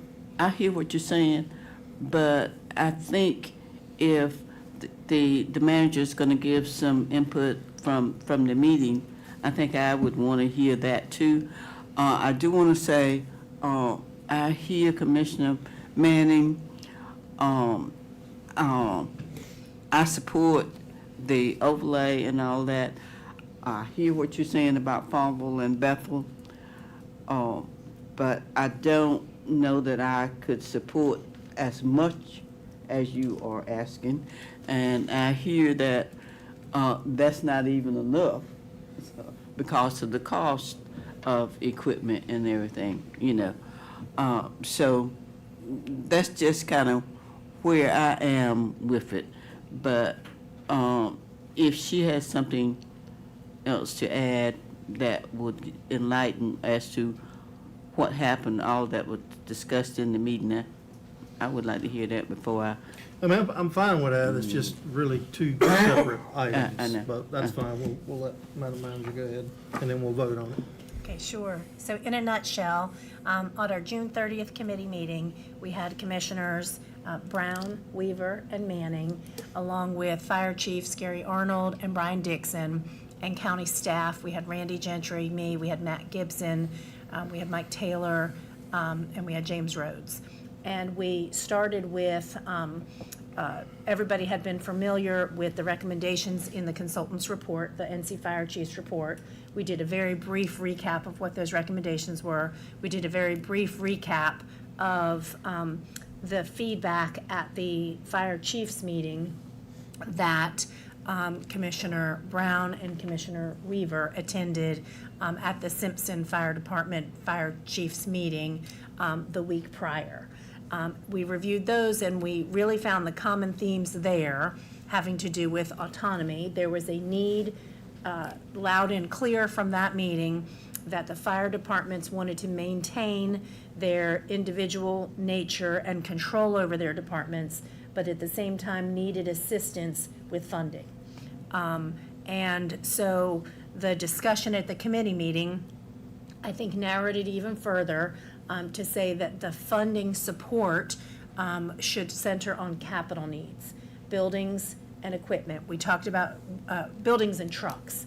We talked about streamlining purchasing for supplies and things like that. And I believe the consensus of the committee at that time was, no, we need a funding stream that will support buildings and trucks, and that the fire tax can cover the day-to-day needs, the cost of personnel if they decide that they needed to pay for personnel, and the apparatus and the masks and the gear equipment that's necessary. So acknowledging the autonomy, acknowledge the need, and then we talked about where is the source of funds for these needs. And there was conversation about whether or not that should come from the ad valorem tax, and a precedent that the $25,000 comes from ad valorem tax. We talked about the option of service districts. We talked about the option of tax overlay districts, and we talked about whether or not, if we were going to do ad valorem tax, whether or not it was just an increased amount on your ad valorem tax. There were mixed conversation about whether or not there was an appetite for an increased tax burden on anyone within any of those forms. And we also talked a lot about living within our means and what available revenues we had currently. There was some degree of consensus about deferring until budget time to know what available revenues there would be, taking into consideration growth in the tax base. And if that growth in the tax base were a sufficient number to put into that fund, to start a fund that would be equitably administered among all departments for building and truck needs. We also talked about whether or not available revenues from the existing budget, which is fairly lean already, was significant enough to make a dent in the capital needs of fire. And then we talked about, well, would the community have an appetite, or would the Board of Commissioners have an appetite to make some more courageous or tough decisions next budget time to dedicate some amount of tax revenue to make a substantial impact on the needs within the fire service. And the consensus, I think, was that that discussion was more properly had during budget time. And we thought that either way, there was no expectation at the fire chiefs meeting that the funds be provided immediately. I think even at the fire chiefs meeting, other than the recognition from Commissioner Manning that Farmville has been asking for a long time and needs money now, I think the chiefs overall had an expectation that it would start within the 27-28 fiscal year. And given that feedback, that's sort of where we landed on the 4 bullet points. If you'll put them on your screen again, Randy, on those 4 bullet points. We also talked in that meeting about transparency. We talked about a dashboard and making sure that the needs were transparently provided and that all public funds utilized to support those departments were tracked on a dashboard going forward from an IT perspective. And then the last thing we talked about, it wasn't last, it was actually early in the conversation, was that volunteer recruitment and retention piece. That we had tremendous success partnering between the fire chiefs and our public information office and actually brought in new volunteer firefighters as a result of that campaign. And since it was so successful, that we wanted to do that again. And we don't have to wait on that one. That template's already out there. We've done it once and we can do it again. Did I miss anything? Okay. Mr. Chairman? Yes. And Madam Manager, you said the chiefs. What about Farmville's chief and Bethel's chief in that meeting? How did they accept the suggestion that we go with the next budget versus? They were both present. Yeah, both were present at the meeting, and they have the same concerns as the other chiefs, talking about the retention campaign and the need for some dollars to be injected into the fire service. I don't recall a specific request at that meeting for their own department, but most of the messaging from all the chiefs were the fire service needs to identify funds to continue to operate their departments.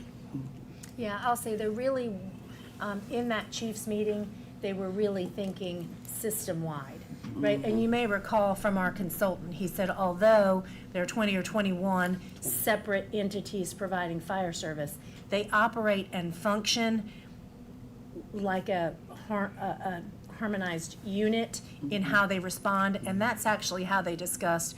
One of the reasons, though, probably the only thing that I took away that was personal to the department was that that's why they wanted to keep their autonomy in operation, because some departments like their 50-year-old truck and don't want a new truck, and other departments like to have certain types of apparatus or equipment that they want to choose. And so the only real raising that I recall, and I'll defer to the others who were there, about individual needs had to do with, let me keep my own autonomy because I want to have my own preferences within my department, but help the system with building and truck needs. Okay, let me ask another question. How can we help Farmville and Bethel outside of what, if we move forward with this? Can we help them, Are you saying before- rhetorically, how can you do this, or are you saying mechanically, how can we pull money from the budget? No, I mean, outside of the budget, outside of the county, giving them money now, can we help them find some money somewhere else? To help with the building and the fire truck in Bethel, is that right? Yeah, so we, if I'm understanding your And so question. if we can find a way to help them outside of the county putting money forth right now, and then move forward with this plan with the capital project and all that. I have a question. Do you want me to answer that one first? Sure. So, I think the answer is we've been doing that, and they've been doing that in the absence of additional funds from the county. So they've sought federal funds, they've sought other grant funds. Randy consistently provides any grant opportunities that they can do. And actually for Farmville Fire, they received a federal grant to assist with a portion of the cost. It doesn't meet the entire need, though. We also will provide letters of support and contract verification when a department goes to borrow money for a truck. There's a letter we have to sign off that says they have a valid contract in place and that they are a recognized fire department by our county. So we do provide that level of support and have. I'm not aware of any other source of funds that we haven't already made them aware of, other than our own, to fill the gap on an immediate need. Because I want to kind of speak to something that Commissioner Nunley said, because some of the other, not all fire, they don't have staff, able to access or have the knowledge and whatever to seek grants and all that. So, the county, your office, could help Happy with. to assist in any way that they, and happy to assist. And they do call on us quite a bit if they have a need. That came up at the chief's meeting. It's particularly about grant assistance. And the manager, as well as, I think one of the commissioners mentioned that the county can't, even though we don't have specific grant writers, we can help if we're asked to at least connect them with the right resources or provide the assistance needed to make sure that they can meet those timelines and have the information they need to turn in whatever grant opportunity that they may be applying for. Well, I guess I'm asking, can you be more forthcoming with doing it? We can, if they ask us, we're glad to help. Yeah. Okay, that's mine. Okay, Commissioner Manning. I just wanted to point out, we were talking about chiefs. The people that are giving me input are city officials, the board members, town managers. Those are the people that are talking to me, the people that actually have to come up with the money to fund these operations. So I'm not been talking directly with the fire chiefs. I'm talking to the people who really are in a bind trying to get these things funded. So that's the reason I'm trying to help them. Basically, our peers on these other boards are the ones that are talking to me. Sure. Commissioner McGlowan, did you have something? Yeah, I do, Mr. Chairman. I wasn't going to say anything, but Commissioner Manning said it well. This is a unique opportunity for Farmville, and I've researched it, and I agree with Commissioner Manning. It's a different approach to Farmville, and I think the need is critical that we try to support that, and by any means necessary. Thank you, Mr. Chairman. Okay. Did the commissioner down here have any further discussion? Well, Janice answered my question, because I want to know, Farmville get a sizable amount of money from Tom Taylor's. And that was over and beyond whatever it was we were giving. And it seems as if everybody tend to have forgotten that small little amount of money that was more than, I think it was more than $2 or $3 million. But I think if they're all trying to find money wherever they can find it, that's a good thing. But I like to see consistency, and I like to see fairness among the units. And we can't help it that some people are located in one place where there are a lot of houses and another place without.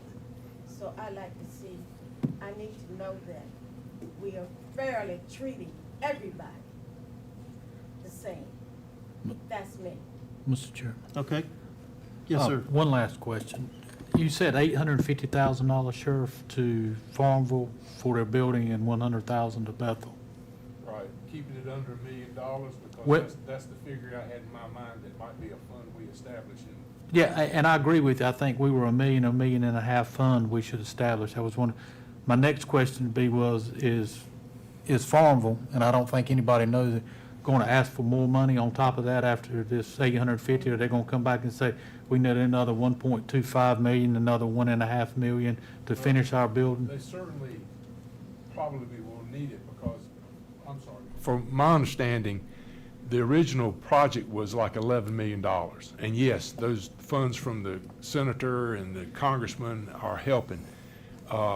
But what's happening is because of the delay in getting it started and they're having to build in phases, the cost is going up. So I think there'll be more need, but that's something that the board can decide on later.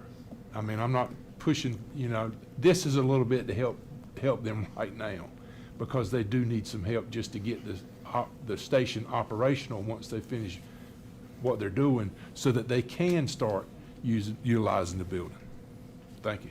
Okay, we have a motion and a second on the floor, but Commissioner Manning, I want you to restate your motion. Well, basically, I was to do what Randy wants us to do, which is to do all these 4 point into the coming year, next, in the budget process next year. $850,000 to Farmville and an additional $100,000, making it $125,000 to Bethel for their fire truck. That was my motion. I think we should split that motion, and we have the recommendations from Randy in front of us. Well, I'll be let's glad to separate restate it that. if you want me to. Yes, sir, if you Okay, would. okay, It's been second well, with that, so you need to. Well, just rescind your motion and second and restate a Well, motion and exclude this. Can I make a substitute motion to my Well, motion? that's fine. I'm good with that. I'll just move the. Matt, he'll stop us if we're doing something wrong. Move to allocate $850,000 to Farmville for their fire station construction with an MOU that they'll continue to provide fire coverage in the rural parts of their district. And also the same thing for Bethel to add an additional $100,000 with the MOU that they will continue to provide fire coverage around outside the town of there. Okay. Everybody got that? We have a motion and a second. I second that, yeah. Everybody good? What was the numbers?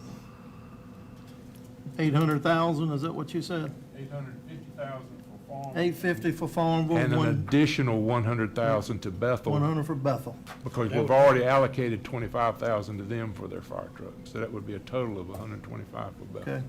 Just to be clear, does this go in the fund or directly to? Because in the fund,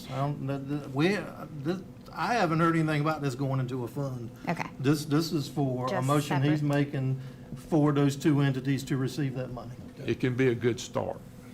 Mr. Chairman? Yes. I'm sorry. Does that go straight to the fire department, or does that go to the town of Farmville and the town of Bethel? That, the funding sources are the town, the municipality. There you go. Okay. Yes, to them. Everybody clear? They're the ones asking, not the fire Beat chiefs. this but they- thing all over. Let's go. Let's vote.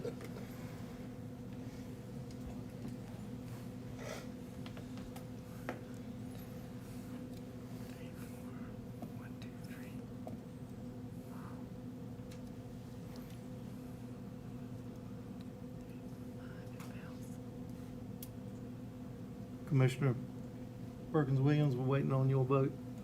I thought I heard 125 for Bethel and then 100 for Bethel, so I was trying to think it was different. But It's 100 for Bethel. for,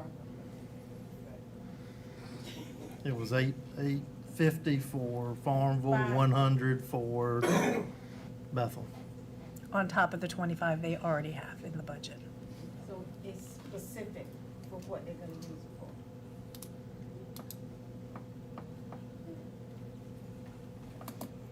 For their fire department.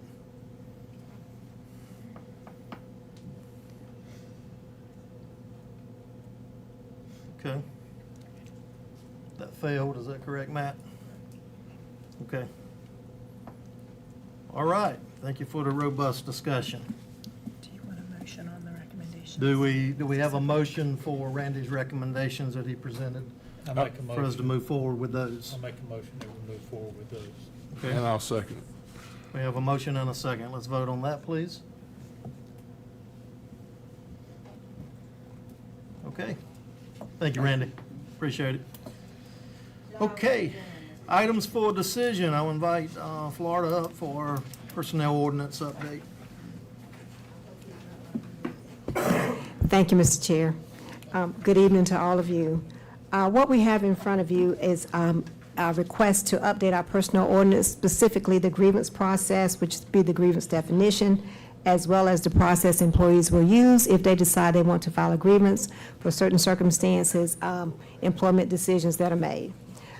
Currently, the ordinance allows for an employee to file a grievance. I'll use as an example, if they've been dismissed from employment, they file the grievance, the department head that terminated them in the first place. The department head responds, and if they're not satisfied with that response, a grievance committee is formed, they review it, and then it goes back to the department head. The county manager is typically involved, but the decision at the final is up to the department head. What we're asking to change is that the grievance goes back to the department head as it originally does, the department head responds, and if the employee is still not satisfied with that response, they file a grievance directly to the county manager, who will review all the information involved in the process and render the final decision. And that decision will be final with the internal process of the county. So that's the major change that we're asking for in this particular policy. So if you would, we'd like your permission to make that change effective today, and we will make those changes, update the ordinance. I move that we accept it. Second. Okay, we've got a motion and a second. Let's vote on that, please. Thank you. Great, thank you, Florida. I'm hearing it, but it won't say Okay, yes. I'll invite Ken Brand up for the Lake Glenwood Dam repair information.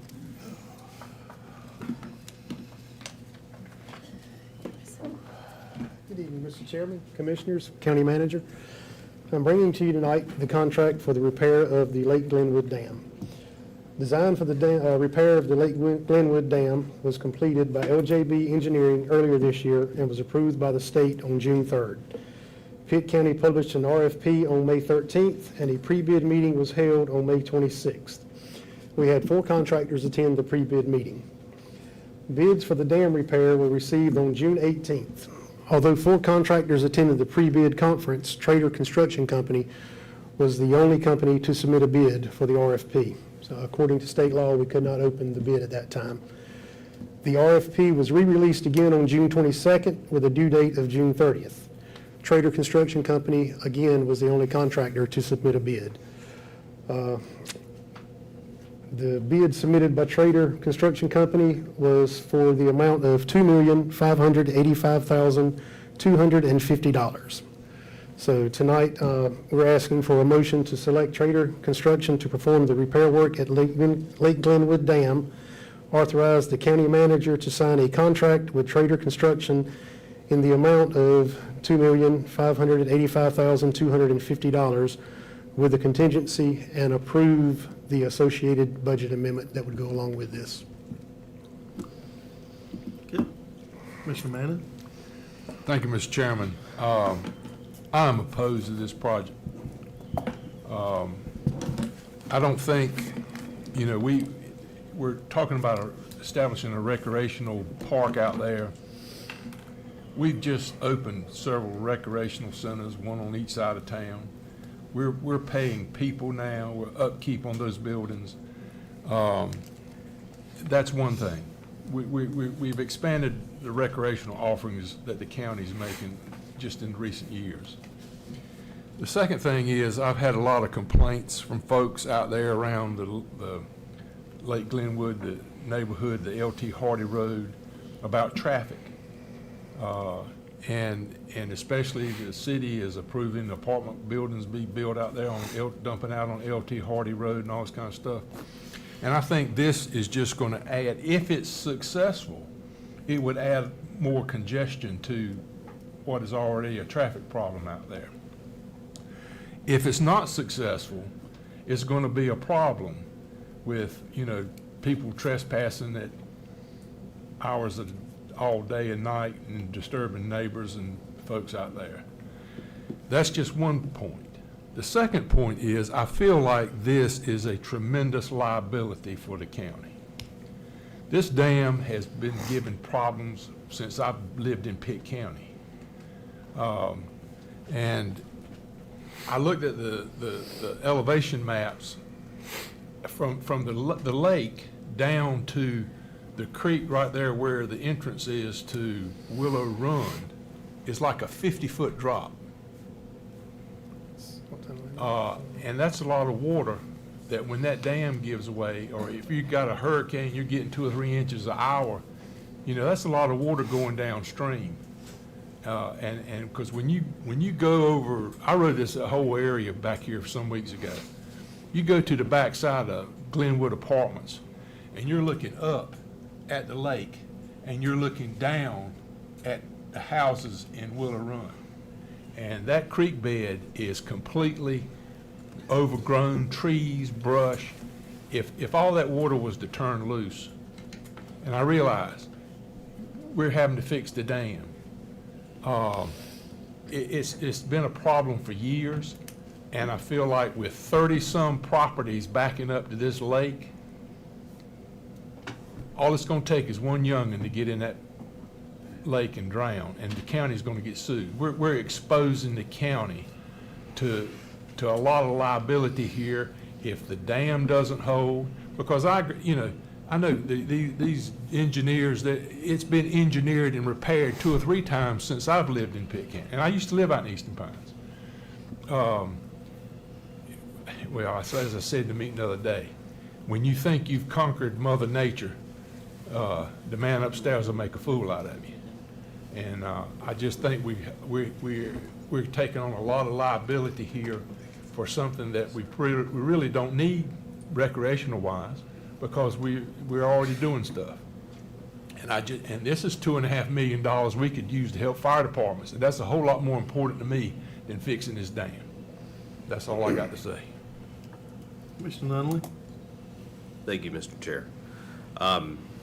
So I'm glad that it was raised 1999, Hurricane Floyd, and I'm glad that Hurricane Matthews was raised, and I'm glad that Commissioner Manning brings up the amount of water that pours into the Hardy Creek watershed in the event of a major water event.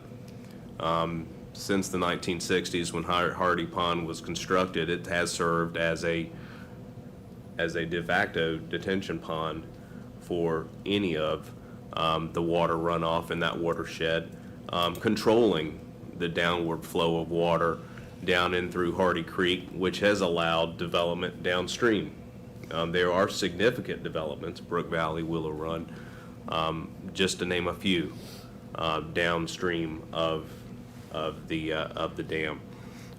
Since the time of its construction, as we all are aware, there's been a tremendous amount of growth out on Highway 33, and the introduction of pervious surfaces and impervious surfaces to increase the runoff.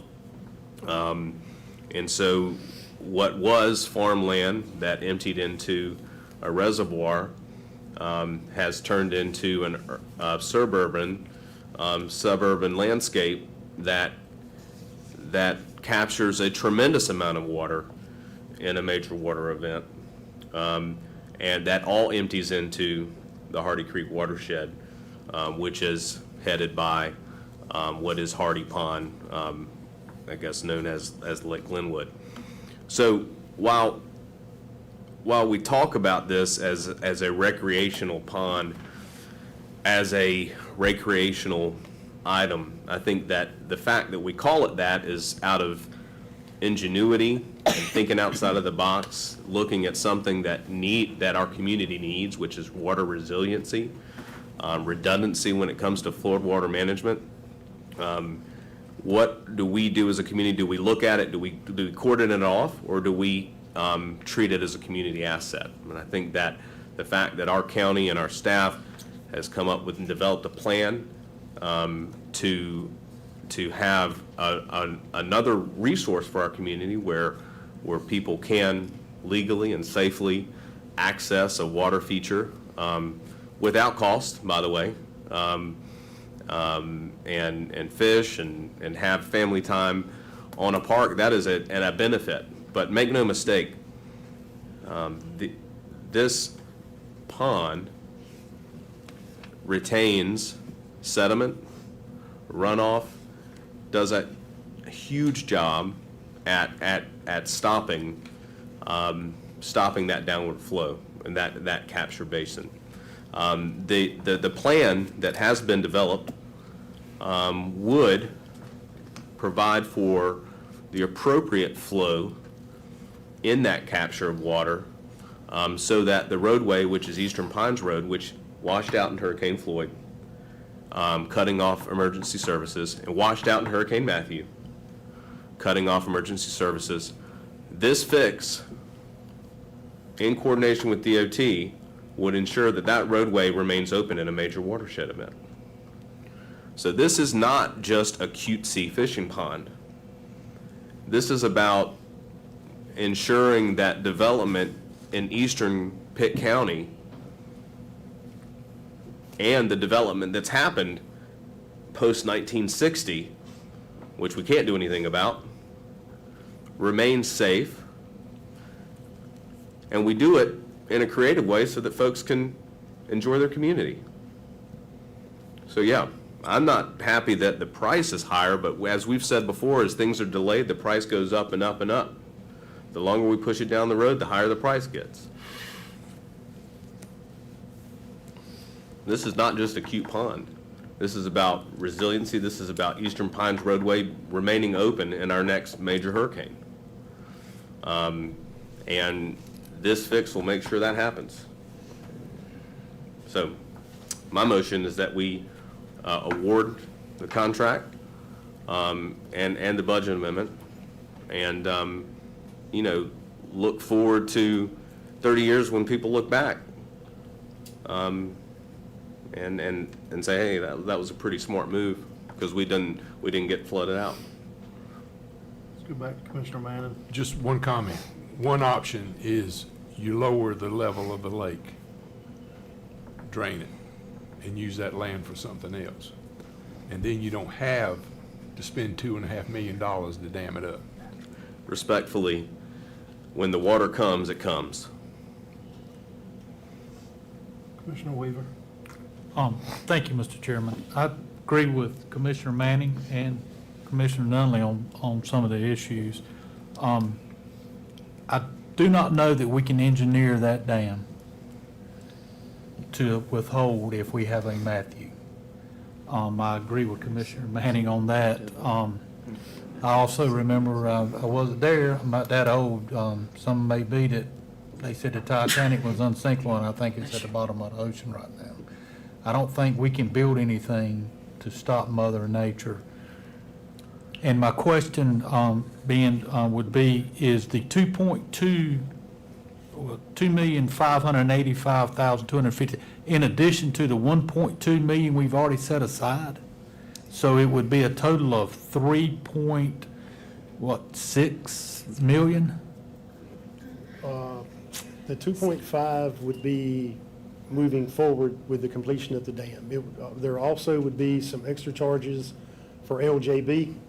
The engineering company by the state is required to oversee the project, verify everything is done appropriately. At the end of the job, they have to verify the dam was built correctly. They will stamp and seal the paperwork that goes to the state. So you were looking at the 2.6 for the construction of the dam. That is not taking into effect what we've already spent or any other issues that we would run into. So, And we, if I may, just supplement that, because I talked with Michael Hardy again earlier today.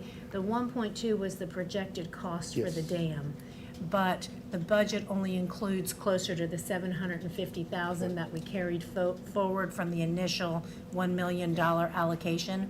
And so when the bids came in, you would have had to do a budget amendment to get to that 1.2 anyway. And so this carries it from the existing money to the 2.5 plus contingency and architect fees. So the total is really more like 2.2 plus 750. Is that correct? and Mr. Chairman, may I second that so you can continue discussion? Sure. Motion and a second, discussion. Go ahead, Michael, I'm sorry. So the total cost, that budget amendment is right at 2.2 million.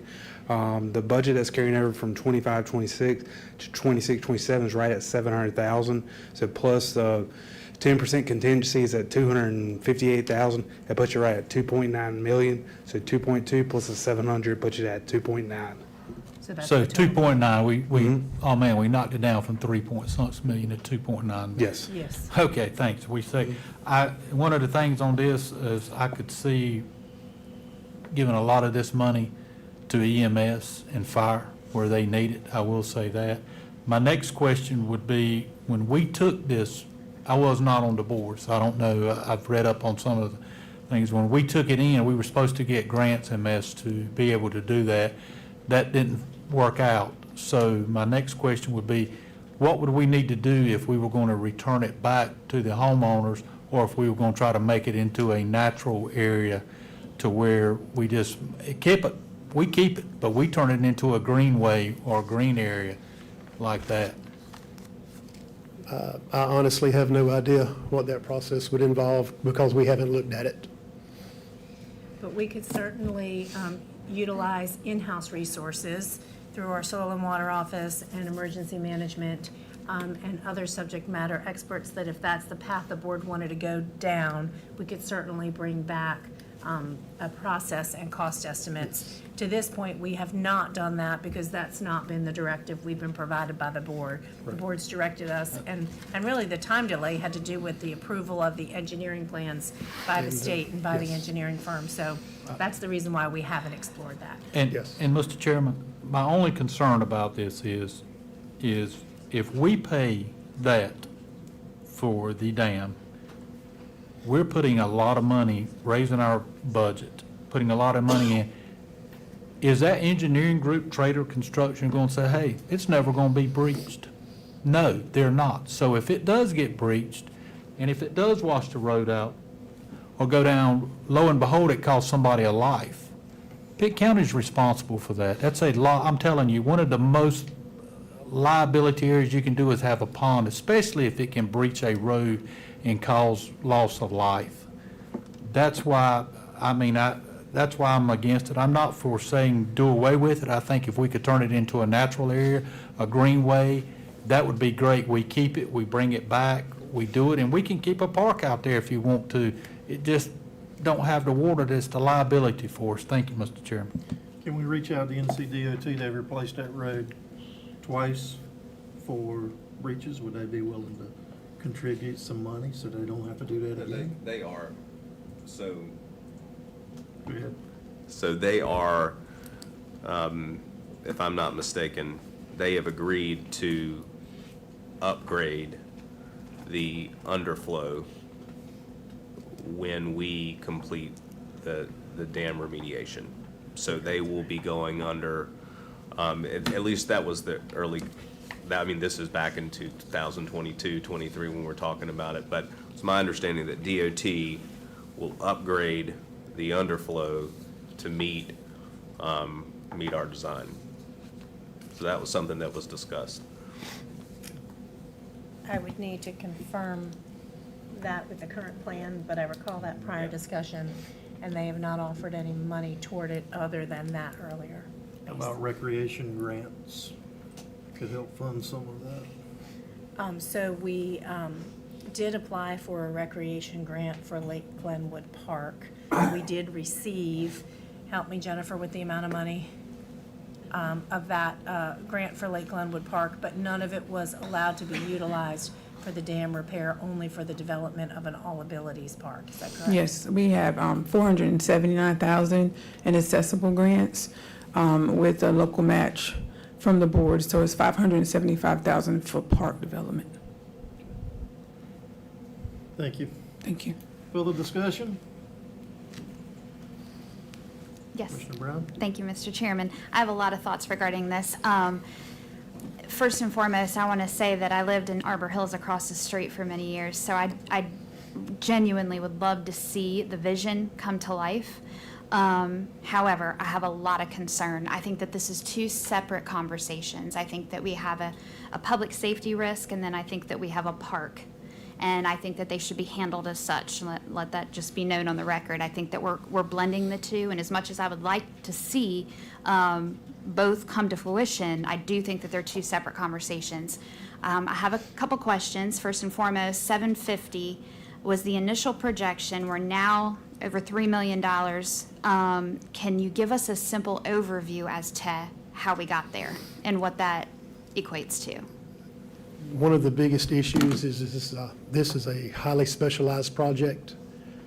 Trader Construction Company is probably the only one east of Raleigh that would even touch this project. We had other contractors come out for the pre-bid who do work like this, site work and everything. And like I said, nobody wants to touch it but Trader. And that's going to drive the price up. It had been a specialized area that very few contractors want to mess with. Okay, so due diligence wise, it looks like when this was voted upon, we've done our risk assessment due diligence. I was not a part of the board either, so I can't speak on, the history of the last couple years. However, I would say that it doesn't look as though we've done our financial due diligence. And I personally don't believe that this board has all the financials in front of them to make a good decision. And the reason why I say that is because if you look at the attorney and his suggestions when you all voted on this previously, one of his suggestions was to present to the board the decommissioning cost. And I'm not suggesting that we do that. I'm not suggesting anything in my comments right now. I'm just simply saying since this was presented to me on Thursday, I have dove into this and trying to figure out how we got to all this conversation later to hurry up and go now. It's such a drastic increase. So I don't believe we have that decommission cost. Is that correct? No, we do not. Okay, and I understand that with the state regulations on transporting fish and getting their disease state and all of that, there's a lot of costs that go into that. I don't know those details. However, I'm just saying I think that the board deserves to have that information. That's my opinion. This is a liability, I agree, on that front too. So my question would be from a liability perspective, since we received this donation, how quickly do we have to move? Seeing that hurricane season is coming and, it's a risk sea hazard, what does that mean? And I think the board should know maybe how quickly, since it's been sitting like this for quite some time. I believe we have some permitting process that we have to go through with the city of Greenville, and I think there is one more state permit that we have to acquire, and I believe that is in process, but the city of Greenville one. Jones, have we got any permitting? Would the city be doing anything with this? They'll do everything. So the city will be doing permitting for everything, so the permit would have to run through the city also. So it's not something we're going to start next week. Okay. So I've heard DOT, potential partnership, potentially a grant strategy of some opportunity there. We've heard, I don't know about a maintenance projection into perpetuity. Do we know what that looks like as far as any type of projections on what the taxpayers are going to be liable for forever? Honestly, we do not. and I could keep going. My list of questions is very, very long. Again, I'm trying to take my bias out of the fact that I would love to see this. But at the same time, I know I'm going to have a lot of people asking. They already did ask me, why did we start originally with the $1 million, of which I said that we got that as a grant. So now having to learn that we actually don't have those funds does change this dynamic for me a little bit as well. We also have 5 dams in the area that are also high risk. Is that correct? Outside of this dam? I believe there's 2 more, and I know there's 2 more close Yeah, by. I think there are several. I think this may be the only one under a notice of violation, though. Okay. Yes. I don't know what that specifically means. Meaning that this dam is, the state had notified the Property Owners Association, and the state has notified the county that this dam is in need of immediate repair. Okay, okay. I'll stop asking questions. Again, would love to see it. I don't believe inactivity is the answer here. I'm not saying that. But I would like to make a motion that we do an urgent push of 45, 60-day max of getting more due diligence done from a financial perspective, so we can vouch for being good stewards of the dollar, seeing as how it went from an original projection of 750 to now 3 million plus. So that's a motion I would like to carry forward, because again, I don't want to see it completely just, taken away, if we can make this happen. However, we can't just throw money at So something. that would need to be a substitute motion. I'll second the substitute. Say that again. Okay, So it would need to be a substitute motion. We Oh, already have a motion. I and a second. apologize. Okay, but he seconded. Sure. Okay. So we got a substitute motion. State it again for us, please. To make an urgent 45 to 60-day push on coming up with further due diligence as far as strategy on grants, consulting with the HOA. Is it a possibility to give it back? I'm not saying that is, but making sure that we have checked that off, and just doing our proper due diligence to the taxpayers. What, Mr. Chair? Hold on one second. Commissioner Manning. from the agenda review meeting, there was a mention about muskrats. So it's not just weather you gotta worry about, you gotta worry about burrowing animals that destroy the berms. So is there any status on that? Yeah, so we have, while we are monitoring the pond now, we have a contract with a pond monitoring company, and they provide monthly reports. And in this most recent monthly report, we will need to address an issue with muskrats that may be burrowing around the dam, creating additional issues. We currently have a contract with APHIS to manage the geese, and they are willing to expand their geese management contract to include muskrats and manage those around the dam at the same time. So we're on top of that. In terms of other maintenance, What's the cost for that? so we have a $12,000 contract with APHIS right now, and they're willing to include the muskrats within the existing contract. No, per year, right? 12,000 per year, yes. The other maintenance it's not a cost, but the other maintenance aspect, so not only do we have Foster Pond Management is the pond manager, we also work very closely with Eastern Pines Fire Department at no cost to us, and their personnel will lower the dam if there's a storm and watch it and provide reports to us to mitigate any immediate safety risks by lowering the water. May I? Commissioner Weaver's next. And we'll- Thank you. Okay. Thank you, Mr. Chairman. Does your motion, Commissioner Brown, also asked us to look at decommissioning it, like tearing down the current dam and carrying it back to a green state or natural state of greenway? That was in the original notes that, before you and I were on this Correct. board. So I would like to see that information brought as an option to this board. Yes. Thank you, Yeah. Thank you, Mr. Chairman. Okay, Commissioner Nunley, and then Commissioner Ford Evans after that. Just something forgot to raise. You mentioned that Eastern Pines has someone that's on call to lower the level of the dam. That was something that was handled previously by a homeowner that may or may not have been available, and that was one of the considerations, again, to make sure that we do have someone that is on call to be able to lower. But the design of this dam, the weir style design, would not need to be lowered, would not need to have someone called out to lower the level. That's the entire idea, is that this is a lower maintenance, it's a long-term, robust fix. No dam is perfect, but the idea is with this type is that you would not have that need moving forward.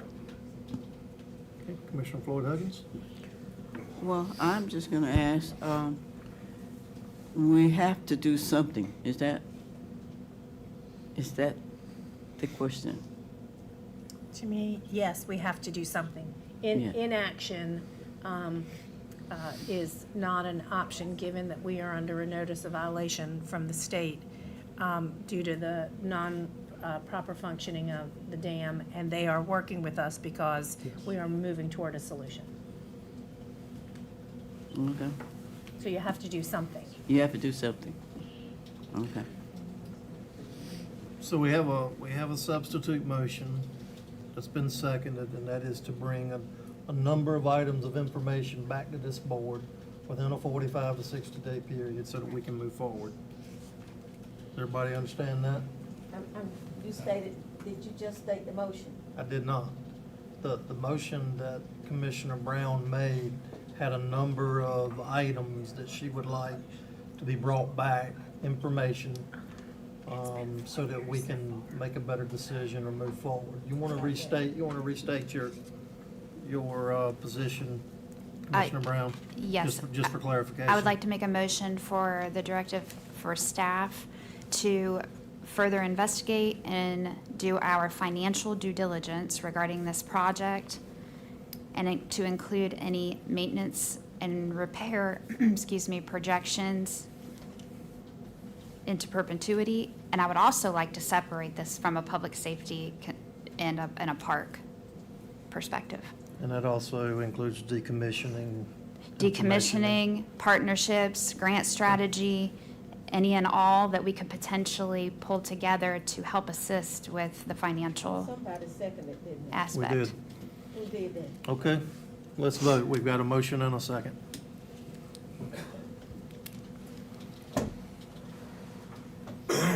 Okay. Thank you. We'll look forward to staff bringing us back that information in 45 to 60 days. Okay, Madam Manager, you have 3, 4, 5, and 6. Yes, number 3, you need to select a voting delegate for your NACO annual conference. All of you are attending except for Commissioner Manning. So of the group of 8, you'll just need a motion and a second to appoint that voting delegate. Okay, what's the pleasure of the board? Madam Chair, I nominate Gary Weaver. Okay, we got a motion and a second for Commissioner Weaver. That sounds great. That's for number 3?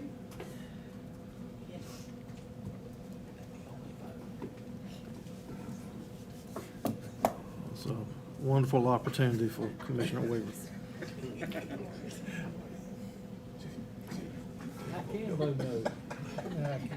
Not gonna do you any good, but you can vote no. Well, ain't nobody else voted.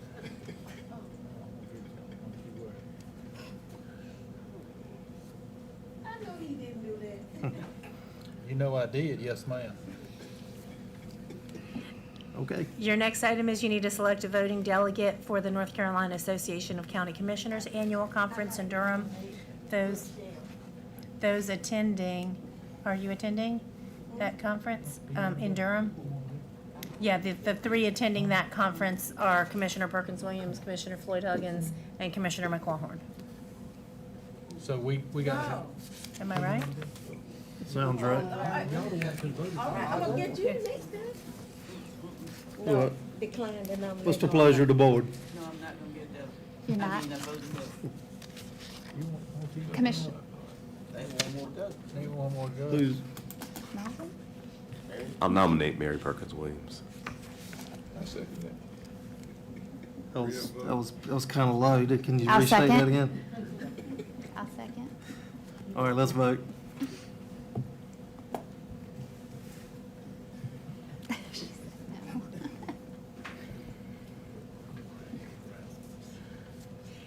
The next item on your agenda is a reappointment to the Juvenile Crime Prevention Council. It is recommended that Marlo Blake, Anaya Lane, and Patrick Lenz be reappointed to terms expiring June 30th, 2029.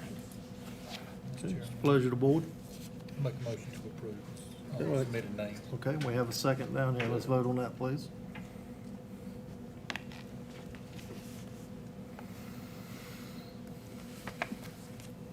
Okay, and then your last decision item is a reappointment to the Rivers East Workforce Development Board. It's being recommended that Christopher Woods be reappointed to that board with a term expiring June 30th, 2028.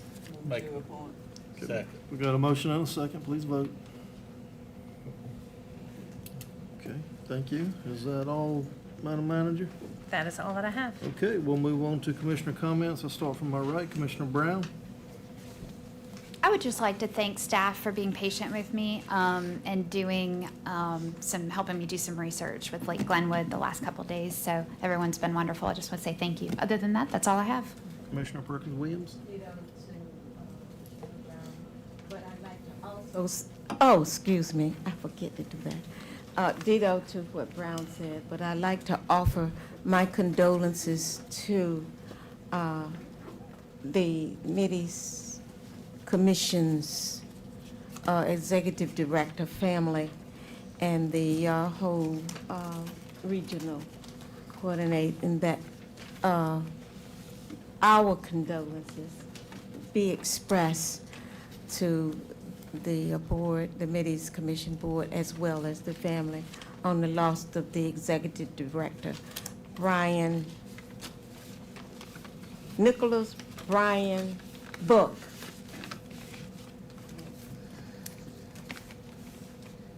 Commissioner Manning. Okay, Commissioner Nolan. Briefly, I want to, coming up soon, and want to welcome our Little League World Series folks that are going to be coming into town here soon. So hopefully everyone get out and support them, and our CVB, who Pitt County's a part of, is helping the volunteers. So hopefully we'll see all you out there. Thank you. Commissioner Floyd Huggins. Commissioner McGlaughlin. Commissioner Weaver. No comment, thank you. Okay. I think we've got a closed session. All right. Do I hear a motion to go into closed session? Mr. Chair, if I could read the motion. Yes, please. Thank you. It has been suggested this body go into closed session under the following grounds. One, to discuss matters relating to the location or expansion of industries under North Carolina General Statute 143, 31811A4, and two, to prevent the disclosure of information that is not considered a public record under North Carolina General Statute 143, 31810. Thank you, Matt. Do I hear a motion to go into closed session? Got one, got a second. Please vote.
We're ready.